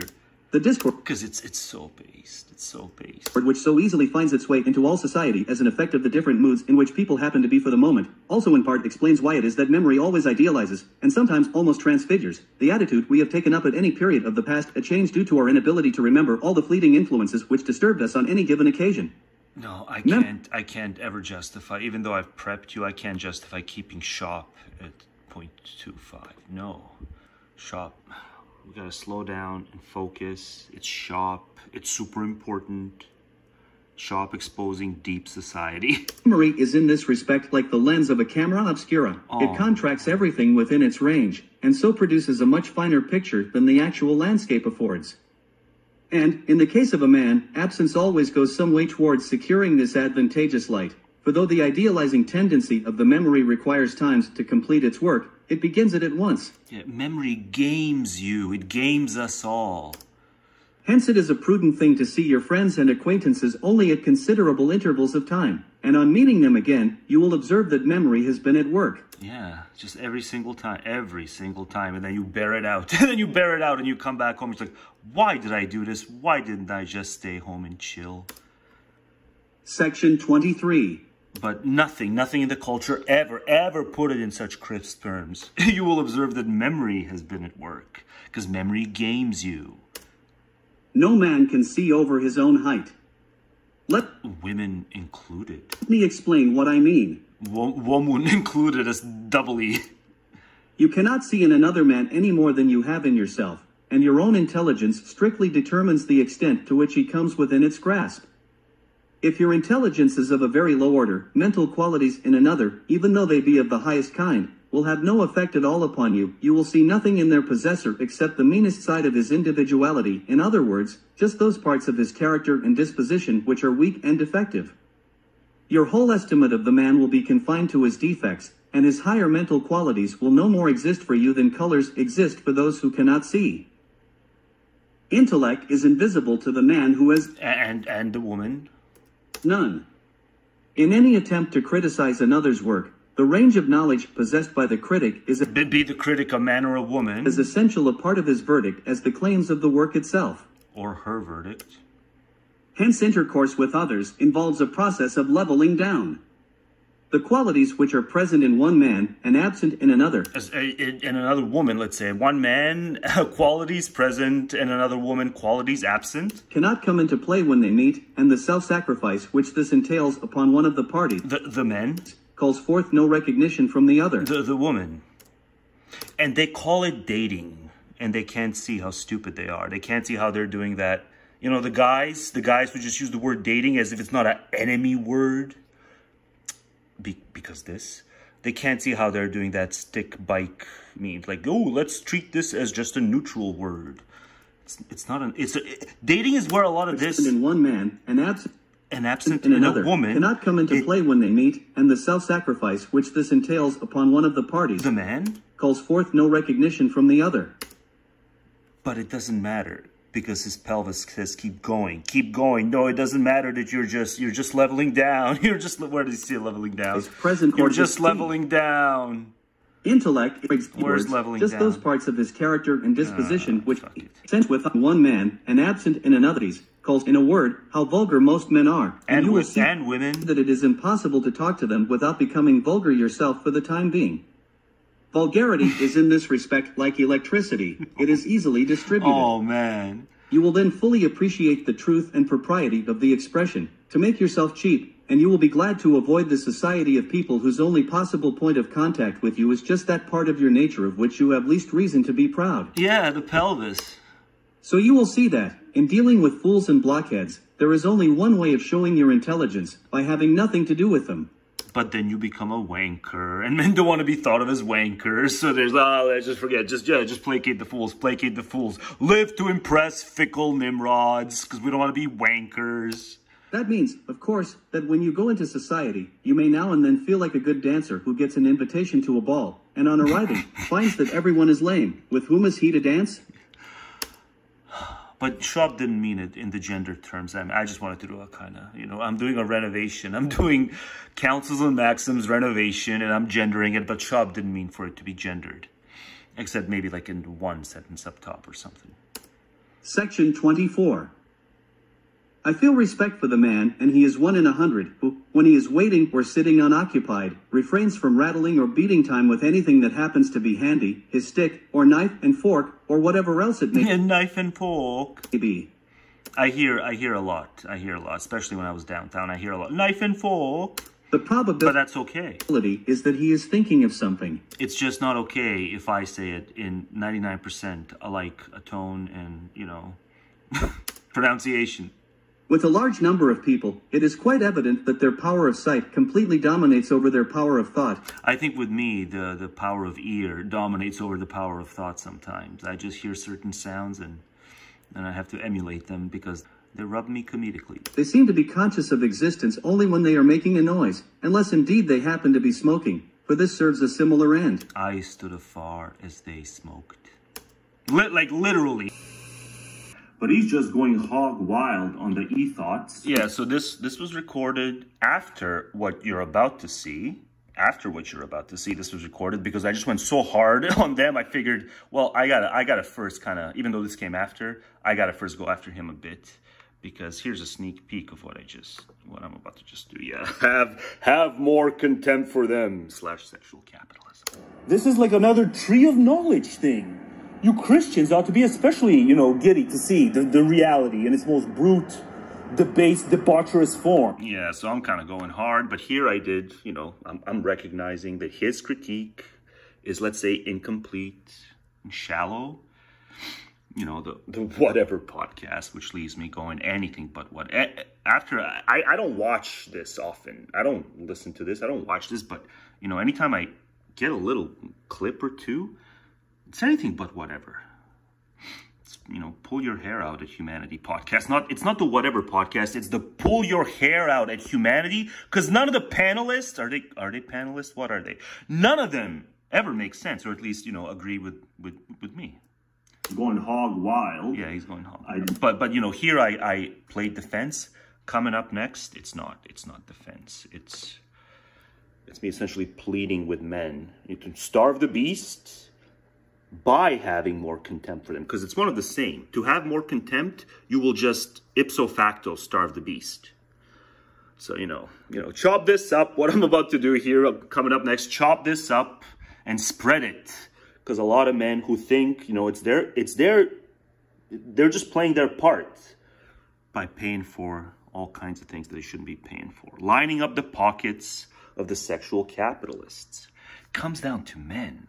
That's the sad truth, right? As much as this guy wants to be judgy against the e-thoughts, really what you got to do is you got to find it in yourself to first and foremost blame the clientele. Without the clientele, you see the whole thing, but in the moment, the beast is starved. But it seemed like they were stumped. The beast needs to be starved. to have more contempt. What's on my You will finger? just ipso facto What's starve on my the beast. finger With there? men. There's something on my Starve finger. the beast. Yeah. By having more contempt. Yeah. Because it's A leads to B. A leads to B. But See, then to there's a have more- little black thing. I've just dealt with these fleas and no, not fleas, flies, not fleas. I've dealt with these flies, and I was like, was that a fly that just got so low inhib? It just landed and stayed my index finger. There was another point to this, but it's just I had to cue this up because like I noticed it too. It couldn't have been a fly. What was the point of this? Oh, the chronology, right? So coming up next, I'm just vituperous. Oh yeah, and it's important to declare. I don't know why, but it's important that in the first one with the stupid pop song, I still haven't looked up the pop song that's gonna doom this video, because in that very first audio, it's the walk back home. This is the extension from that. So this is a direct extension from that. A few blocks down the road, I was just so vituperous on that day, and I figured do a little audio sneak peek, a few minutes of the vituperous, the stupid crap with the song, and then the other worst song. God, the stupid songs are gonna get this video in trouble. But just so you know, all these audios coming up next, it was right after. I was just in a vituperous as hell mood, and I let loose. And here's kind of like the 80% chunk of all that, the remainder 80% chunk. Men, this is the only way, is if you have more contempt for them. It is the only way, unfortunately, but then there's a variety of reasons. That's coming up next on No Avail. But it's not a defensive posture in the sense that it's only because they have more contempt for men, the male group, that the male group should then defensively, to outdo them, to outbid them at the level of contempt, we should outbid women at the level of contempt. No, the male group ought to have, among many other reasons, one of the reasons is that they unjustly have more contempt for the male group. So one of the many reasons is that, but there's many other reasons. These reasons coming down to what I just described. Let's call it their, deregulated sexual capitalism. Just the sexual capitalism stories never end when you start looking. Especially when you go on Twitter and you start looking. The exploitative sexual capitalism by people who absurdly often then go on to denounce capitalism, the economic system, but so effortlessly, conscience-free, practice it in its most unregulated, pro-dysgenic. These women who exploit these suckers this way, these losers and suckers, these women are pro-capitalist in a sexual sense. That's very dysgenic, because it punishes them for their past failures and thereby affirms so many of the MRA theses. Just the sexual capitalism angle that thankfully the internet has unveiled. These stupid tradcons bemoted. This is like another tree of knowledge thing. You Christians ought to be especially, giddy to see the reality in its most brute, debased, debaucherous form. It's just the stripper guy's story. These men missed bills. They were unable to pay for their cars. That's not even getting into the cyber element of it. Now I'm thinking of the cyber element, but in that case, it was his time spent as a bouncer, right? It doesn't necessarily mean a sexually exploitative woman, right? A theatrical kind of, lets everything bounce all the time. And oopsie, upskirt, oopsie, thong slip, oopsie, everything's an oopsie. No, the sexually debaucherous free woman, it's good that she's been let to be free. Otherwise, we would have not had another tree of knowledge revolution in terms of human nature, you dipshits. You guys want to subvert that? You don't want to subvert her will. You want to let her will shine in truly giving her every last freedom so that men can be shown to stay away. Young boys can be shown this in sex ed class. The nuclear rejections, the way that no one, even those of conscience, if they're anywhere near accepted in the clan, anyone of conscience will just be tight-lipped about it and won't spread the truth to boys like I'm doing right now. The boys won't be listening to this. I gotta tell this to my freaking 17 going on 18 half-brothers, but I don't know if they've got the attention span for it, but they gotta hear it, And you guys who agree with me on this, but who don't talk about it like all the time, this is very important. This should be talked about all the time. until it spreads enough. But you guys are just afraid of, you know, being perceived as, oh, sour grapes. Like, who gives a fuck? It's a cul-de-sac anyway. When they try to dismiss you through these allegations of sexual status, they're seizing upon certain kinds of dullness by bringing up a man's sexual history and sexual status as a way of dismissing him. Because then what do, right? If it's female conjecture in the West, and there's this narrative out there that only the sexually frustrated man, only the loser man, the sexual status loser man will come online and bitch about all this sort of stuff, right? This is a way to disincentivize the growth of the manosphere.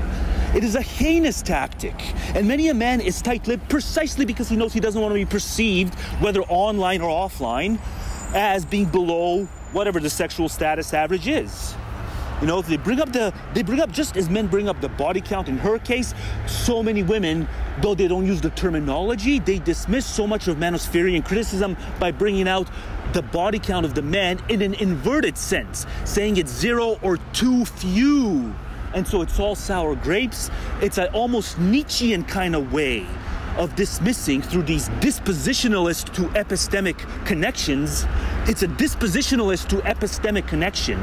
That's what Nietzsche did so much to dismiss out of hand anyone who was a kind of negationist on life. These dames, though they don't know it consciously, by trying to tear down the man from his absence of a body count standpoint, which they do in subtle ways, especially on Twitter.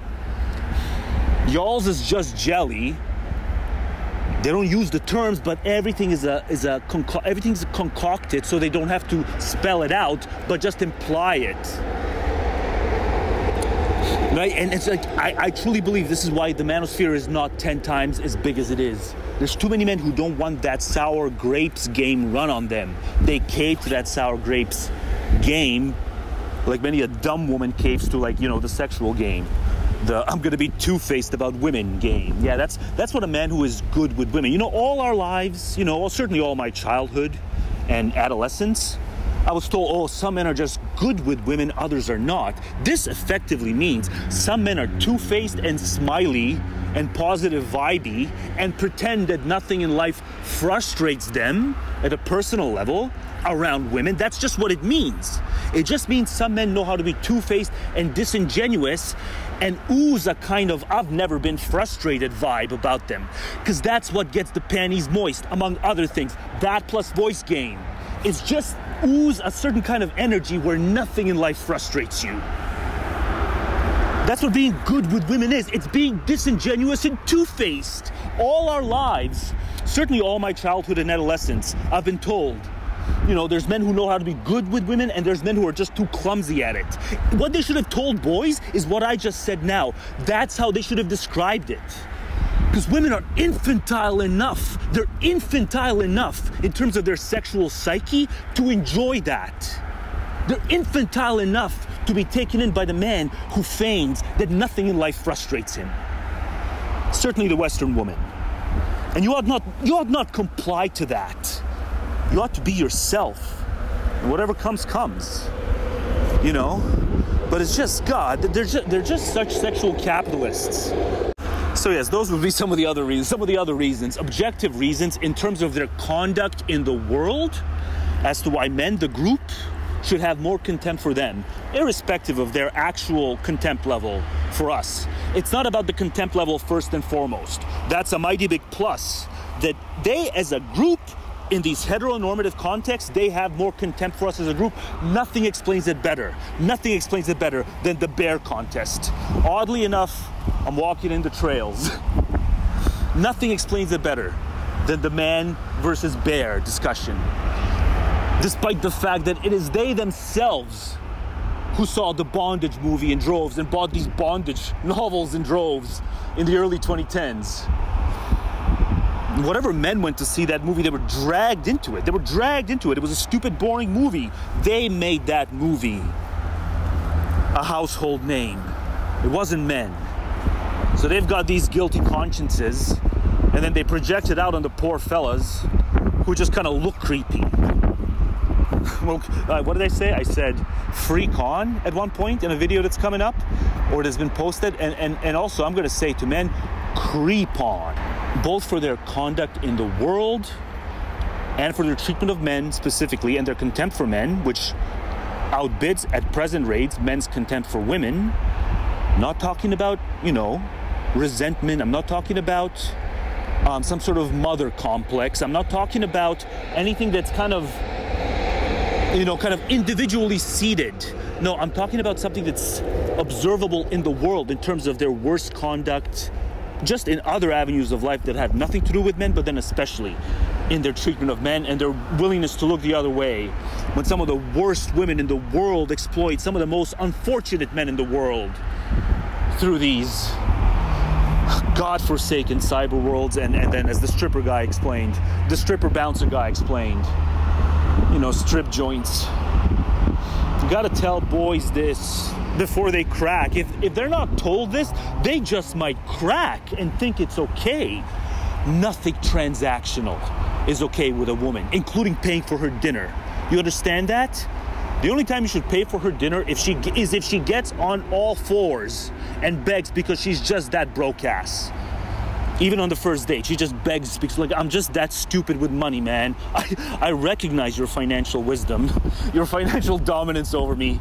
So if you would be so kind, daddy, please, I'm a stupid bitch and I'm broke. If she asks that way, okay, in that case, pay for her dinner if you do the date thing. Short of that, never do anything that is transactional with them. She has to find joy in you qua you, just as you have to hear her worth, not just see it. But that's a spoiler for something I say in the video, Lust Paved His Downfall. I say to boys, you have to hear her worth. And I don't just mean, you know, whether or not she has an angelic voice. I mean, you've got to hear what she has to say about matters. She's got nothing to say about matters. I don't care what it does to your pelvis. Always ignore your pelvis, young men and old men. God, even Tate said it in a tweet. Even freaking Tate, as inconsistent as he is, even he told men, stop chasing these broads. Come on, men. But more importantly, don't feel yourselves pressured into having more contempt for them than they do for you at the group level. Don't feel yourselves pressured to. Just come to understand it by impartially observing their conduct in the world and never forgetting that the internet has made it clear that they have more contempt for us than we do for them at present rates. Let's peacefully and conceptually and intellectually change that. And those of you who are threatening, just don't ever be threatening to women. There's no need for them to ever be threatened to come into these spaces. They should never feel threatened, because contempt is a cool emotion. Contempt doesn't make you hot-headed.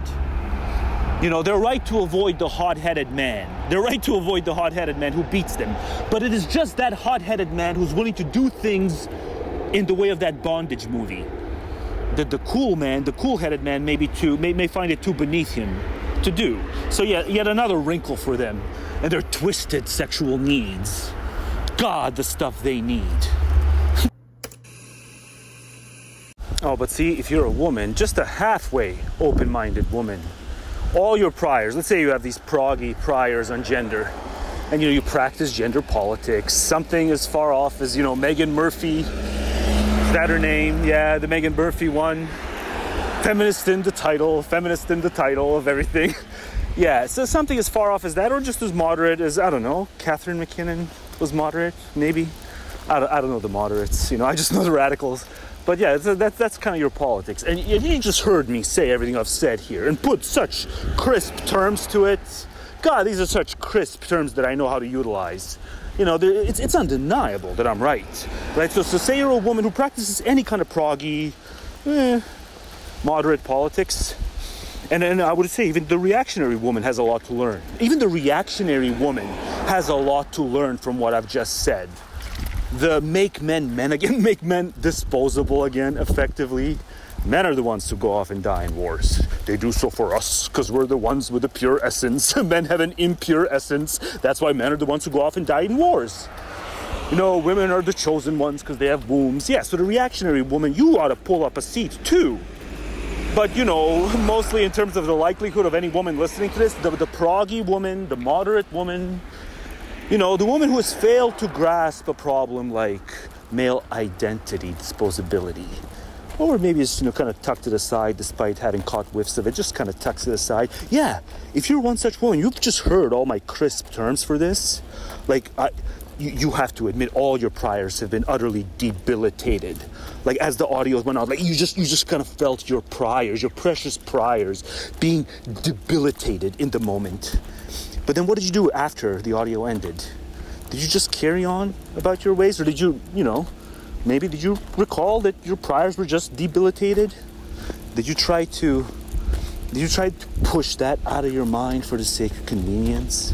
Well, whatever may have happened afterward, if you're a woman, you know, and you fail to grasp certain things that I believe I just put really well, if you fail to grasp them, you certainly grasped them during the audio, but then you just might not have wanted to do anything with that knowledge, right? But it's enough for me, right? Let me just say this last thing.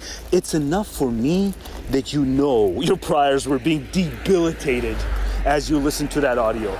It doesn't matter. My goal, what happens, action in the real world, it's none of my business. It's just that, you know, it's just that they hear and sense the debilitation.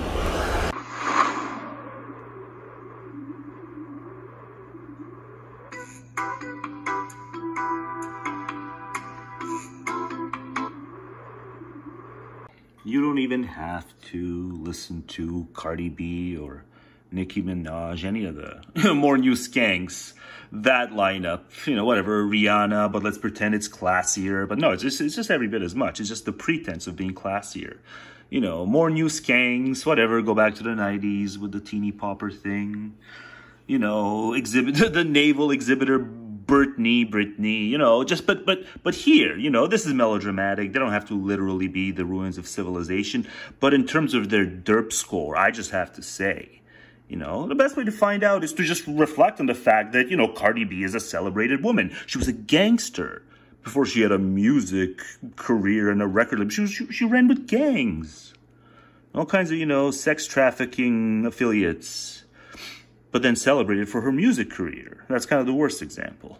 Nicki Minaj, runner-up. But, you know, it's celebrated. It continues to be celebrated. That's all you need to know. You don't have to experience it firsthand. You see what it is. And so I just want to point out, you know, there's nothing stupider. There is nothing stupider than a stupid, sexually empowered woman. There's nothing stupider. It doesn't have to be the most dangerous thing, but, you know, there's dullness and then there's moral vice. Maybe dullness is not a moral vice, but what happens when dullness of mind is combined with juiciness of booty? When dullness of mind is combined with juiciness of booty, it doesn't have to be this, but let's not mince words. There's nothing stupider than a stupid, sexually empowered woman. I'm not gonna watch it. I'm not gonna watch this, but if you do, just let me know if they do it better than me. Indication that they don't is they use the T word. It's the T word, femininity. We're going to strike back with the T word. We're going to say it's T word femininity. The 4 dark truths nobody told you. So they're telling truths that no one tells. Just kind of like to, you know, fancy myself as doing. So I just want to know, if you watch this, just tell me, did they do it better than me? Or just her? Is it an ensemble cast? If it's a podcast, tends to be an ensemble cast. Thumbnail's interesting, right? Mina Savari's character in American Beauty. Yes, she was a temptress. She tempted Lester. She tempted Lester, which is bad. You know, and she knew what she was doing. Mina Savari's character, she was a temptress, whatever. She tempted Lester. But Lester's the most base character in any movie. You know, in cinema history, Lester from American Beauty is the most based man who quits his corporate gig because he wants the least amount of responsibility possible while still earning an income. So, gotta kind of mention that. But yeah, then he was, you know, tempted by Mina Savari's character, and this is one of the, what is it? Georgina, bunny character, Georgina. The stupid Lilo movie.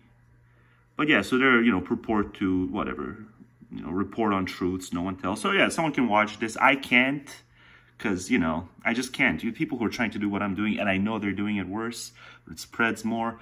I can't. I just get way too fucking triggered. But, you know, if you watch this, just let me know. Do they do it better than me? Do they do it better than I did it in Better Limp Than Simp?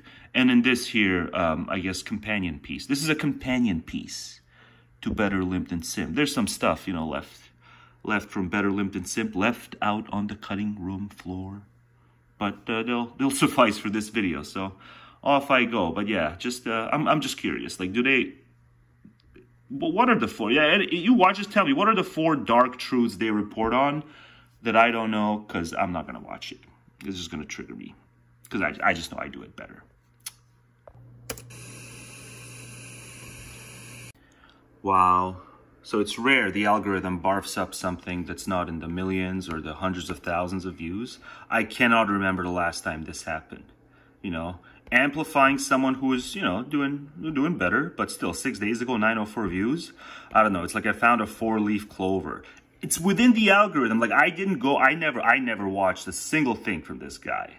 I don't know this guy. I just saw it, so I kind of had to do. You know, I found a 4-leaf clover. I found something that is not preposterously amplified already, that the algorithm's kind of trying to amplify. So, you know, kudos to the algorithm. You know, maybe there's other people who are kind of failing. They're kind of failing YouTube that maybe you also ought to amplify. But it's a double-edged sword, of course. It's a double-edged sword, because then you'll just get the stupid boneheaded replies, which, you know, I don't need. But at the same time, I'm just morbidly curious, right? I'm just morbidly curious how they would try to tear me down if I went like this, you know. Like, how would they try? Would they be successful? What kind of, you know, innovative slander would they have to come up with to tear me? Because, you know, they would want to tear me down, because, God, they can't deal with my views. They can't begin to. But, you know, his video is, I don't know if I'm going to have time to watch his video. God, there's some videos that I want to watch, but I just know I just don't have the time, because I got to work on my stuff. But we're sexually repressed. How our culture represses, let's see, what is it? How our culture represses sexual identity. I don't know. I mean, you might as well just start talking about nudity, right? Do you bring up nudity per se, right? So it's not about a cultural repression, right? I think we have a innate, you know, setting aside nudists, you know, naturism is what it's called, naturists, but really just nudists.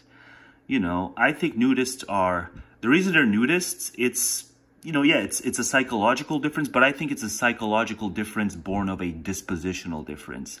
There's just something biologically differently wired about nudists, right? For most people, they're just uncomfortable being nude, you know, they don't need cultural sway to be uncomfortable to be nude. I think this is just built in. And that's because of the Schop chapter. So it just goes back to the Schop chapter, right? This is how he explains why the will is the existentially original thing. Why is man ashamed of not just, you know, the sex act, but the parts that are associated in it? Why does man hide that? You know, man and woman, but for his pros, just man. Why does man hide that? It's because he understands it cannot exist without his will. Even the body, even the parts associated with reproduction, they exist because of our will. Because the will is the original thing. For we could not be ashamed. It would not make sense to be ashamed of something were that thing to exist without our will. So the will is the original thing. The will crafted the body. The body's just, in the phenomenal realm, the reflection of the will. It's the organism of the will. But yeah, we're sexually repressed. How our culture represses sexual identity. I don't think you're gonna go deep enough. I think you're gonna just be stuck on your faulty premise that it's a cultural repression. No, I think it's a natural repression because it's so goddamn important, but so beastly, right? Sexuality is beastly, but it's so important to the maintenance of the species. And so, yeah, I just kind of wonder, you know, well, should I watch it? Maybe he'll go into, you know, maybe he'll recognize this. There's nothing cultural about it. There's nothing cultural about it. If it were cultural, then, you know, because you got to understand, nudity, part and parcel of sexuality. For as long as most people are extremely uncomfortable with nude things, you know, not saying there should be laws against nudity or anything. Like, you should be allowed to walk around outside nude. You just shouldn't be allowed to, like, sit on benches and stuff, especially, like, if it's the summer and you're fat and you're going to have your ass sweat left on the bench, then, you know, that. But, like, aside from that, like, yeah, I believe people should be, you know, allowed to be nude outside. But yeah, you just gotta understand, like, if you're gonna say it's a cultural repression, then you also, the onus is on you to explain why, you know, most people, they just, nakedness is just scary. Nakedness is scary, and that's why we're sexually repressed. It's not cultural. So, but yeah, like, nudists should be allowed to be nudists. I don't believe in, you know, initiating force against nudists. It's just, I believe in initiating force against them. If it's summertime, and they're fat, and they sweat a lot, and they want to, like, sit on benches, then no, that's gross. Oh, and since it was in the above thumb with this video, yeah, weird. Yeah, boy, is Team Blue ever showing their, you know, Volky vibes. Oh, something is weird. Yeah, you're just petrified in your own ways, aren't you? Right? You know, these guys are petrified of their own sense of abnormality. You know, forget about a kind of rebelliousness. No, just, you know, the moment something seems abnormal to them, it's conform. And, you know, the bluey people with this weird, oh, they're weird. Yeah, you guys deserve each other after all. Okay, no, you don't deserve each other. But yeah, you really make me sympathize with you less when you think weird is an insult. What? Where are these non-weird masses that are praiseworthy? Show me the non-weird masses that are more praiseworthy than, like, the weird, angry people. Yeah, it's good to be weird and angry. I'm gonna say it. It's good to be weird and angry. Angry people. Yeah, it's good to be weird and angry. I'm gonna say it. It's good to be weird and angry. But lest we forget, contemptuous. This is about contempt. But lest we forget, contemptuous. This is about contempt. Ergo, I clap back at contempt. That's what it's called. I clap back at contempt. What? Where did the title go? Angry people. Oh, yeah. I guess the title only appears when it's in play. It's the Ozempic episode. So the joke is supposed to be they're really old, or at least they're middle-aged, so it seems kind of desperate, but they're exposing their midriffs because they're on, I guess, Ozempic. And Butter's mom is going, oh, I'm just doing hiking and Pilates. I'm not actually on it. And they're like, oh, just come on. Just get real. It's okay. And they all have a little club. But the point is, you know, the joke's supposed to be they're super past their prime, even though they're able to artificially lose weight and try desperately to make themselves seem like they're not past their prime. But the point is, the eagerness to expose one's midriff, it doesn't matter whether you're 48, 38. If you're 18 and you're eager to be gawked at because of your midriff, like, it's not, the patheticism doesn't stem from the fact that they're past their prime and desperately clinging to the idea of prime and, like, you know, what's it called? Where is it?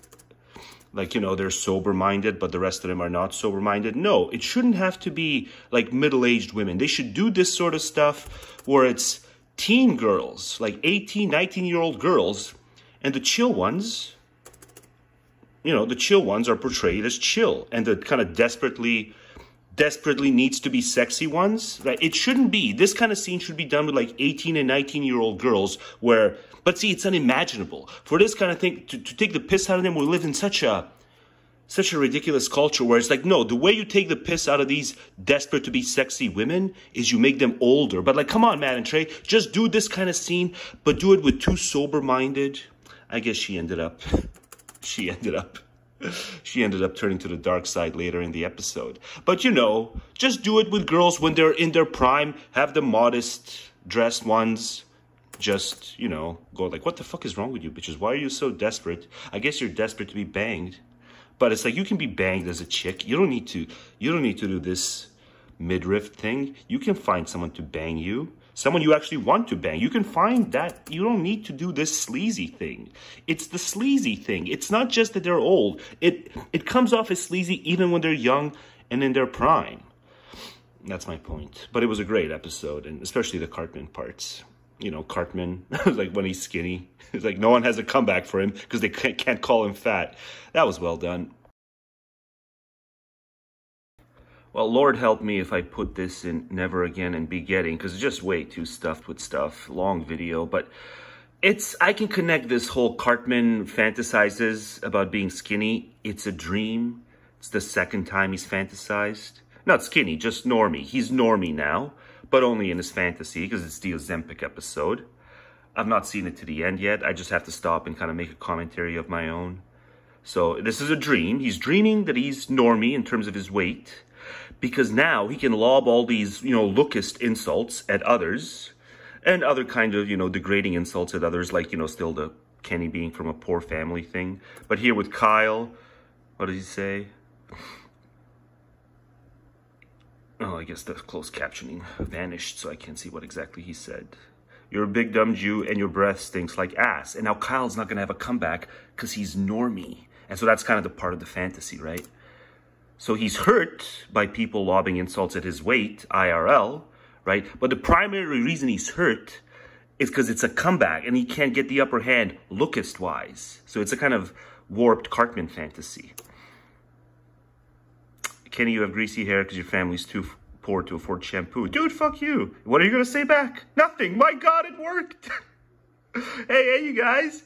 Wow, Cartman? Yeah, you all have zits on your tits. You have big zits but tiny tits. Oh, yeah? What you got? You got nothing. Want to know what else? Pakistan did a Pakistan insult thing earlier in the episode, so here's another one. You all have stupid haircuts. Yeah, your haircuts are dumb. And that's why your women cover their heads. And so it's a dream. And so he's having a ball. He's having a ball because he's normie. And now he realizes he can't lob lookist jabs at people because they'll have the comeback. So that's the Cartman warped mind. Primary reason is he wants to go on the offensive in terms of his looks, but he can't. And it really bothers him. That's the whole mission. Like Kyle's out here trying to help him. Kyle's trying to help him. But he doesn't, like, it's all malevolent at the bottom of it. And even though he knows Kyle went out of his way to help him, he still wants to just be lookist kind of against everyone, including Kyle. Because Kyle is, whatever, he's got the kind of ginger thing still. It's still about the ginger thing between the two of them. But anyway, so why did I bring up never again and begetting? Because I feel like getting all these people who are really somber and serious, getting them to realize that like never again should apply to matters of begetting. Oh, it's the midriff burglars. It's the burglars who exposed their midriffs. What did I do? What did I do? Oh God, I set the episode back. How could I do that? Well, it doesn't matter what scene it is. It really doesn't matter. They take the piss out of insurance agencies and all that stuff. But the point is, this is a really interesting thing that I've not seen ever kind of depicted in any show, whereas like the person who is the butt of everyone's jokes because he's fat, like he's got these really stupid motives where he can't just stop and think. Like if I just got rid of my motive to insult people because I think, there's something about their looks that kind of makes me feel like I can insult them, but I really dislike the fact that they can just make fun of me for being fat. It's like he can't look inward and just go like, just maybe get rid of your, just get rid of your need to insult people in the first place, and then it won't bother you that much that you're fat because you just won't, you just won't get the comeback. It's the comebacks that he keeps getting from others because he initiates the lookist things. And so that's kind of like the people who are super serious about, never again. We can't be lackadaisical with the threat of never again.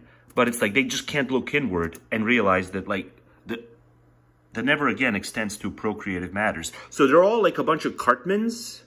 Like the way people can see Cartman in this episode, it's like just don't have that impulse to insult people for their appearance, and then they won't jab you back for being fat, and then you won't be upset as much about the fact that you're fat. But like he never makes the connection, and that's how all these never again and begetting people. It's like yeah, begetting is not even contemplated. It's like it's not even contemplated, the never again thing in the context of begetting. It's just state actors and stuff. So it's like, yeah, I just see a bunch of Cartmans. Whenever someone like goes, never again, but it's like, they never bring up begetting. It's like, that opens the door to the never again. It's always again because you're pro-begetting, dumbass. And Cartman, you always get dissed again for being fat because you insist on dissing others for their appearance. Even others who are willing to help you, like Kyle in this episode. And Butters, who just kind of tags along and sings the cute song. So yeah, everyone who... TLDR, everyone who's not an anti-natalist is like a Cartman in terms of not being able to connect really basic things. Man, look at it go. A lot of what gets called trolling isn't... People really, especially online, overuse, overdiagnose what is trolling. I'd say more than half of it. When I see someone saying they have a troll, you don't have a troll. You just have a critic who doesn't have even a modicum of grace as they're criticizing you, right? But they really do believe that what you're doing sucks. It's just they don't know how to be a proper kind of polite critic. They're just these impolite critics, but they're called trolls because there's that many people who need to convert it into a kind of trolling because they're the kinds of people who they dwell on their trolls. Like the penultimate track or the final track of this one, Becky upset by her Lucas troll. Yeah, it usually tilts one way on the old gendered thing. I'm sorry to say, women call a whole bunch of things trolling. That's not, but by over-diagnosing, because it's such a negative word, trolling. When you're trolling, you're self-disqualifying. And so, women do get a lot of these just impolite critics who don't know how to criticize with anything like social grace, because they're guys. They're guys in whatever, their basements. I'm envious of basement dwellers. I wish I had a basement. I think I said that before, but yeah, I've grown to be even more envious. But there's these basement dwelling guys who I'm envious of because they get to have a basement that they can dwell in. Whereas there's too much light during the day and I gotta buy pricey blinds. I gotta buy these pricey blinds in my new place, new-ish place at this point. It's been 6 months. It's Canada Day. It's July 1st, 2024. It's Canada Day. It's been 6 months. But yeah, women call a lot of things trolling that's not, and I'm just here to point out, like, how do you, because you don't have to dwell on your trolls, but you can still think about, like, what is a decent way to do a comeback to either a troll or just one of these impolite critics. Like, if you're doing something specific, and that specific thing you're doing has garnered this either trolly feedback or just impolite criticism feedback, just people who are out of fucks to give, and it's like, I don't like what you're doing, and I'm going to throw a few insults your way. Like, how do you, as a shrewd, mature person, respond to one such thing in hopes of maybe improving the culture in your own little microcosm way? So the way I would respond to a troll, I didn't do this back when I actually had trolls. Too few people watch now, but I used to have trolls, and I didn't once think to do this, but this is the best thing to do. You can just say, well, it sure would be. Let's say you've dissed something. They've dissed something you've done. They've dissed something you've done, and you really believe in it. And now you have to reply. What should you reply with? They're being specific. They didn't just diss you. They dissed what you're doing. What's the best way to reply? It is to say that I guess it would be vain and cheap and ultimately banal of me as the creator of whatever the content that's being dissed. You can say it would be banal, vain, and cheap of me to wish to see a world where it's a uniformity of preferences, a world of 8 billion people, and it's just this tight uniformity of preferences. Peace be to you, brother. I hope you find something you enjoy. I'm sorry you didn't enjoy what I'm doing, but it's good because it's reminding me that, we haven't plummeted into a world of 8 billion plus people where it's just this tight uniformity of preferences. I'm glad you reminded me that, we live in a non-uniform preference world. But peace be to you, brother. Maybe you don't have to add the hokey brother. Just peace. Enjoy doing what you do and watching what you watch. But yes, now it's time for you to move along, and then they'll hopefully move along. So some manospherians, most manospherians, would claim that the manosphere, what's referred to sometimes as the neo-masculinist movement, but, it's better to just call it the manosphere. The manosphere is bigger than what the, lamestream, I'll say lamestream media for once, than what the lamestream media calls the neo-masculinist movement. Like, what's known as the manosphere is just bigger than that. So we should never use the stupid neo-masculinist movement. But the manosphere, I'd say most manospherians have claimed there's a gender war, and it's a war that men have not waged. We've found ourselves on the receiving end of it. Many men have counter-struck. The MRAs who are actual activists, who don't just post a lot on Twitter, but who are actual activists, you might say that, they've counter-struck. Because they're actually involved on the legal front to kind of push for men's interests. Perhaps fathers' rights, interests, increase the visitation rates, from whatever, once a month to once a week or something like that. There are men who are involved. It's a lie to say all men who are MRAs are just these couch potatoes. There are men who are involved offline to make, legal changes that would advantage men as a group, men qua men. But, The manospheres, most of them understand there's a war, and men are playing in defensive mode. Some of us, just rhetorically, others actually counter-striking legally. But, you know, this has been an ongoing thing.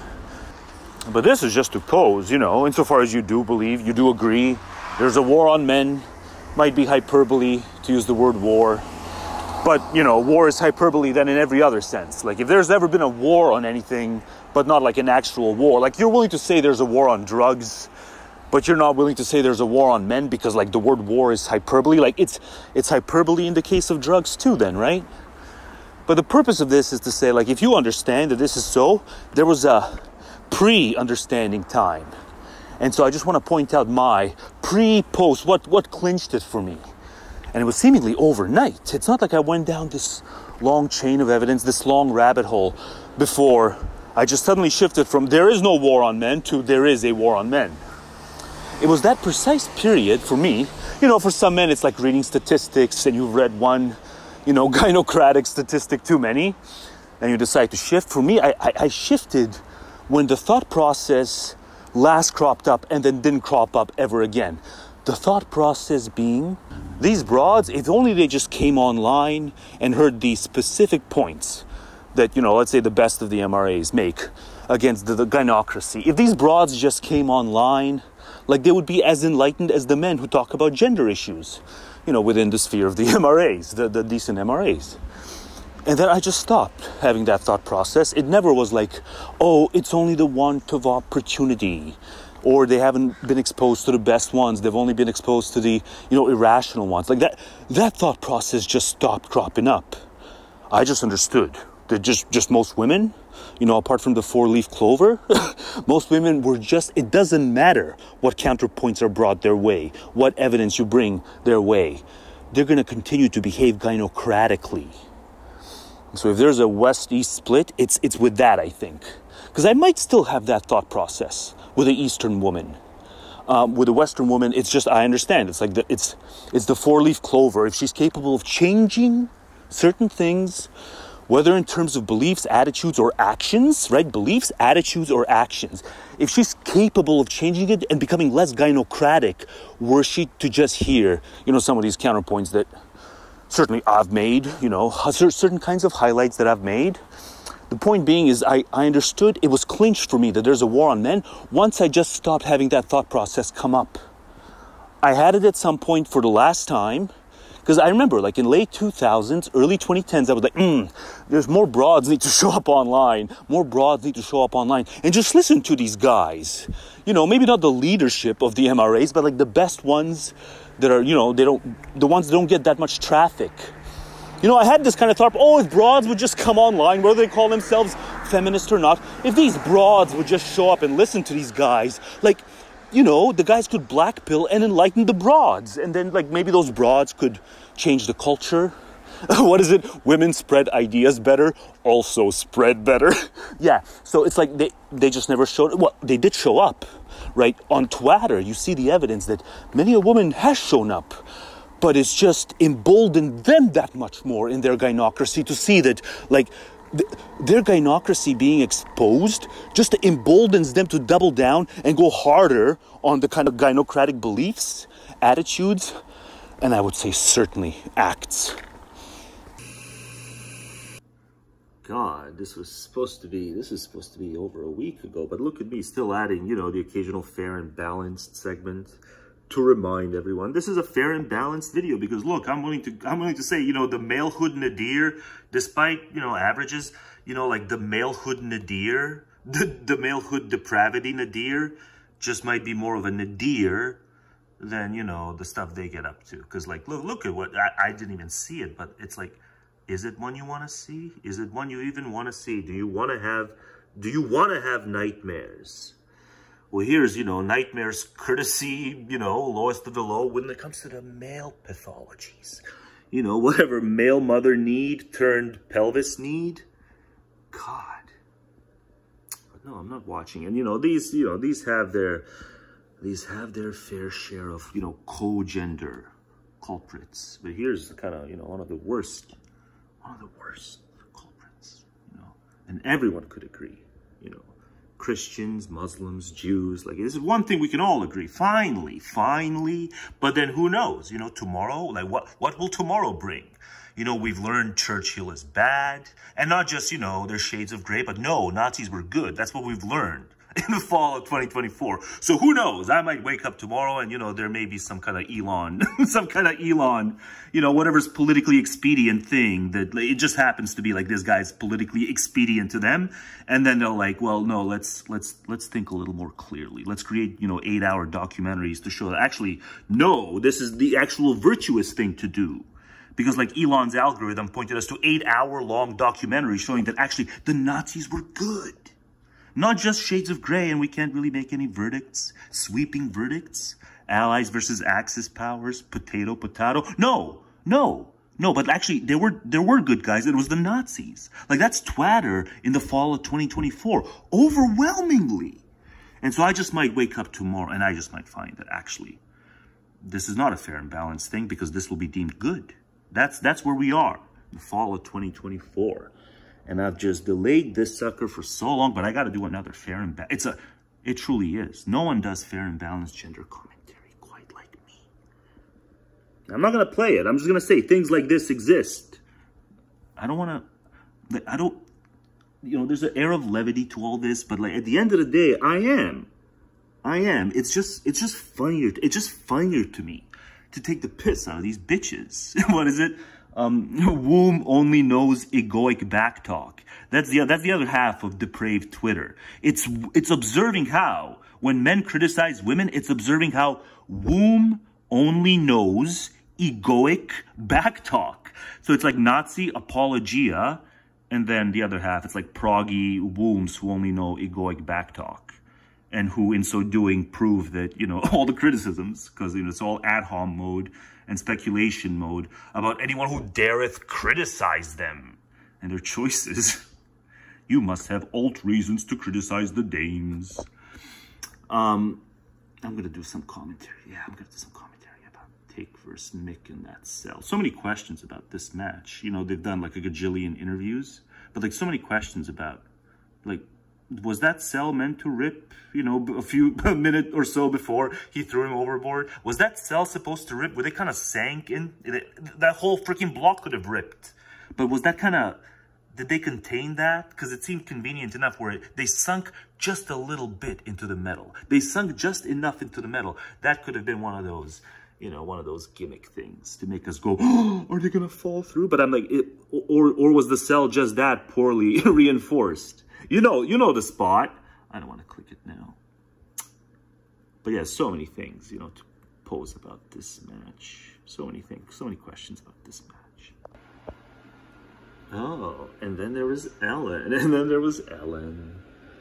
It took time, right? It always takes time when it's a production of them. When it's a production of malehood, you know, if there's something phony about it, you know, we figure it out. It doesn't take us as long. But, you know, have you ever known a man to watch Ellen volitionally? Not like, you know, there's only one TV in the household and he doesn't want to get into an argument, so he watches Ellen. Sure, let's watch Ellen.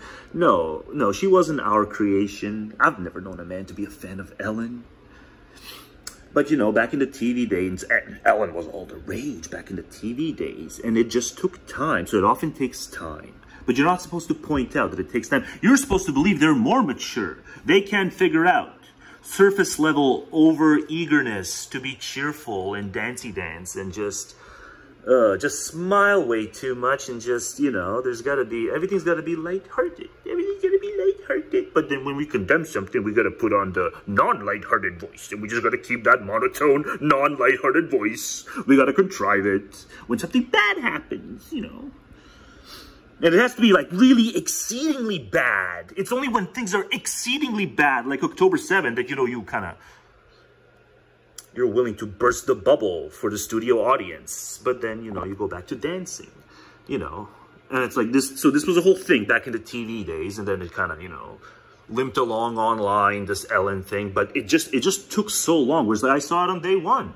It was insufferable because she was insincere.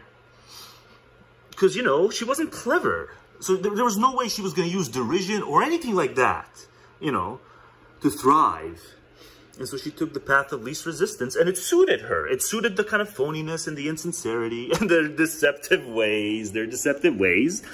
And then the ones who watch, you know, eventually, but you know, even Bud got it. Even Bud got it early on. Like, I got it on day one, that it was just insufferable and phony. But, like, then even Bud got it. But then, like, it took them.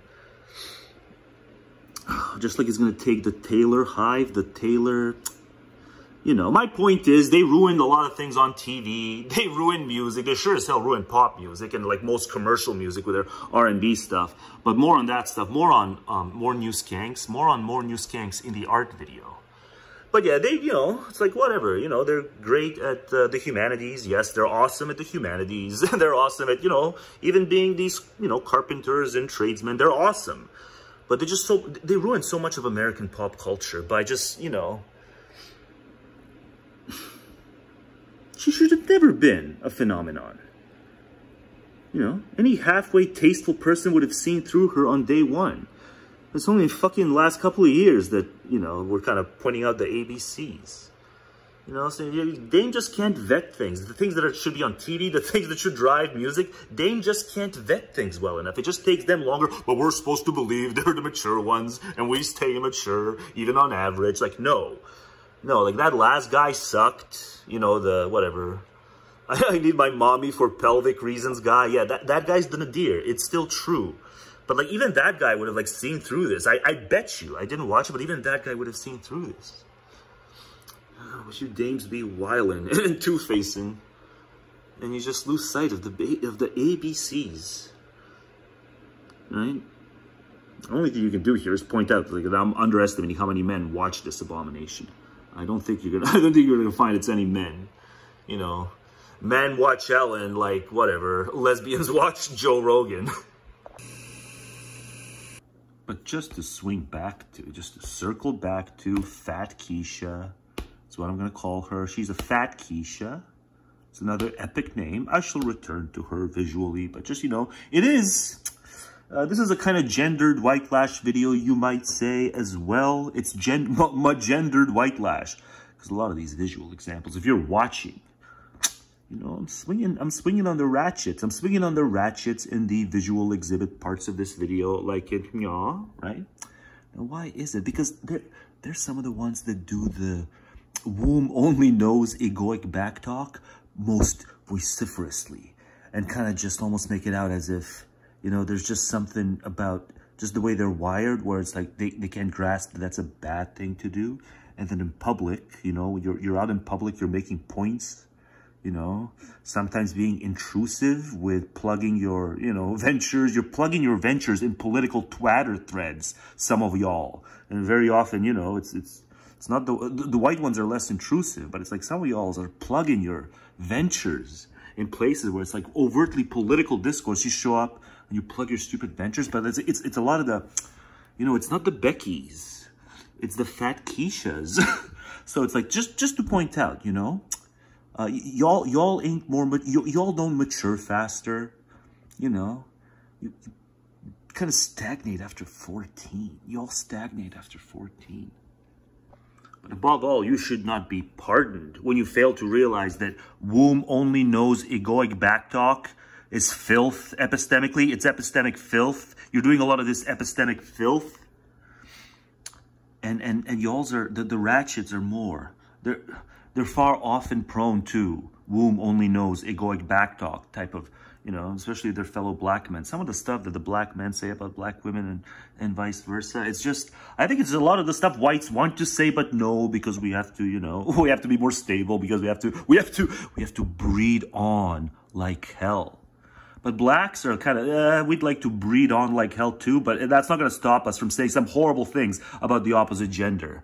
You know, so to kind of clap back to black mind. But I just wanted to point this out. You know, it's like, yeah, womb only knows egoic backtalk, especially when she's Fat Keisha. Like double, triple, just like this is double, triple sized. Like it's also like the mentality of, I'm not going to address any criticism. I'm just going to do my egoic backtalk. Kind of the bigger the ass, the more convinced she is that like any criticism is because like ass is juicy and man can have ass. Like, no, Fat Keisha, you got to think beyond it. You're not 13 anymore. What did Atlantis sing? I'm 13 for life. Yeah, a lot of y'all's are 13 for life, right? The song, Atlantis' song, so unsexy. Oh, I'm not sexy. I'm 13 for life. Oh, I'm Atlantis. Yeah, see, even God, it's not just in R&B. You know, matters of womb predominate, even with Atlantis. I'm 13 for life. Yeah, a lot of y'all are 13 for life. And you know, men will forgive you for that, as long as you remember yourselves. And in the heat of the moment, you remember that, oh shit, am I just being 13 for life now by snapping at him? He has a point, but because I'm 13 for life, like Alanis sang, I'm not gonna even grant that as a possibility. No, because I have to be egoic. Specifically when it comes to those things that would benefit men, I have to be counter-egoic to those things. Because I'm 13 for life. I'm so gonna sing those lyrics out. That was such a great record. Flinch was such a great song. One of those seemingly ordinary songs. And then after a while, it's like the Atlantis song. Flinch. But yeah, they're worse. Just as we understand that it's beastly when black men are worse when it comes to committing acts of violence and criminality and all this kind of stuff, right? And just being threatening and menacing through gangs.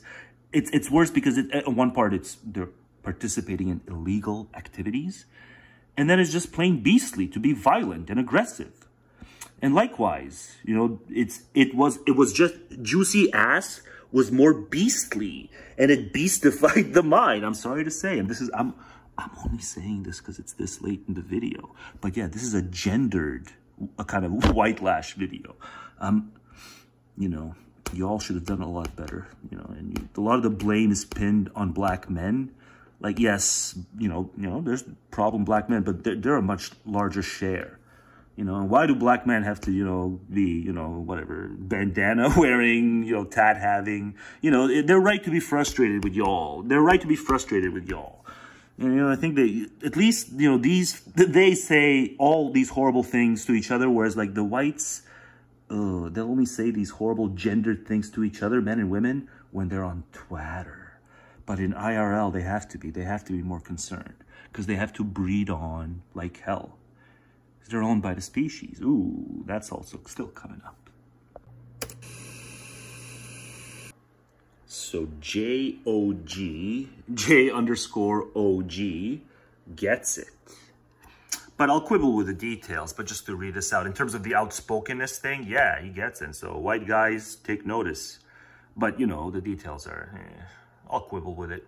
But be more outspoken like J_OG. There's no way I'm working on my future just to settle down and take care of someone who hasn't done anything with their life except party and get passed around. Miss me with all that. But let's say there was a stellar dame. She was a stellar character, you know, everything you like. Would you then take care of them? Of her? No, you still shouldn't. It should still be 50-50, even if she's stellar and you're stellar. It should be 50-50 financially. I guess, you know, sometimes she doesn't want to work because she's doing something else that's really important for you that you both benefit from. Okay, then if she's not working for that reason, then it doesn't have to be 50-50 financially or anything close to it. But, you know, if she hates working every bit as much as you hate working, or, you know, whatever is getting in the way of it being 50-50, if you both hate doing that thing equally as much, then you should distribute the pain. That's kind of my problem. That's kind of my point here, is you should distribute the pain equally. Whatever the pain is, it doesn't necessarily have to be the 9 to 5, right? But there should be an equal distribution of pain, whatever the burden is, if you're going to do the whole, you know, ride or die thing, right? But sometimes she can be stellar in every single way except let's share the burdens. You know, because because they have the womb and they think that, you know, the pregnancy burden is like the ultimate burden, which I guess in some ways it really is. So that's why you should also kind of tack onto this. It's like, and no, I don't want you getting pregnant either. I don't want you getting pregnant. But J_OG probably wants her getting pregnant. So, you know, if you want someone who you want them to get pregnant for you because you want a legacy through spawn, then yeah, she's right to get you to take care of her. So be happy being a wagey or whatever else. Be happy working and slaving away if you want someone to get pregnant for you. But just ordinary child-free relationship with men and women, there should be no expectation for you to do the taking care of them while they, you know, and it's not even just about their youth, whatever, about their youth. It's about what they're willing to do once they're in the relationship with you. But I like the outspokenness. I just kind of quibble with the details. You know, men shouldn't feel good. It's kind of our psychological rot that we feel good taking care, right? It's masochistic that we feel good as the providers and protectors. We got to get that. We got to get that cleansed from our psyche. Because of course we're going to be these utilities when they can see us beaming with pride to be useful to them. I'm using we loosely here, right? But it's a lot of men just like, oh, I'm not gonna be a slave, work on my future. No, just kind of, you know, don't spend a lot of money, you know, don't be a promotion hound, but just don't spend a lot of money, and then you're not gonna have to sacrifice a lot for the future. But see, like, even a shrewd woman can see that even he's a mark. He's still a mark because it's all because of the past, right? How she is now doesn't matter because it's just about but if she has a clean past, J_OG would be willing to take care of her. And that's still bad. That's still bad. It should be 50-50 insofar as she's not, like, you know, handicapped and stuff. It's not about her past. It's about what she's willing to do in the present. If she has a clean past and you're still like, I'll take care of you, you're just asking for it. So yeah, we're utilities. We're seen as utilities. It's in part their opportunism, but in another very serious sense, you know, many men are eager to be the providers and the protectors, and therefore to be walked all over, right? It's, what's a good analogy? You know, there's, you know, give them an inch, they'll take a mile, that kind of stuff. Yeah. You're still beaming with give them an inch and, you know, I'll let them take a mile as long as they weren't passed around in the past. I don't care if they're passed around in the past. You know, they can, it ties back to the whole contradictory advice that so much of the manosphere still has to kind of expunge out of its system. It's hating on the 304s, the hoes, but at the same time wanting a trad wife, right? So the 304s are bad. Like, if they make money through sex work, through whoredom, they're bad. But the solution is get a trad wife. But it's like the trad wife is the most parasitic and the most entitled because she never even considers milking the pathetic men for money through being an online whore, right? But then she'll milk you. If she's not going to use sex appeal to get money out of other men because she's trad, she's going to expect you to bring home the bag. So it's like, you know, we got to figure out how to, you know, we got to see the bigger picture here. When you suggest that her past is what prevents you from being her slave, then you still don't see the bigger picture. So there's this huge contradictory thing within the manosphere still. Some manospherians get it, but others, they're like, I'm going to get me a trad wife. But I hate parasitism. I hate female parasitism. And I hate the sex work bitches, but I'm going to get me a trad wife. It's like, that's the hallmark of female parasitism, is a trad woman. So, white men, you need to be more outspoken, like J_OG is, but you also need to think a little more critically than he does.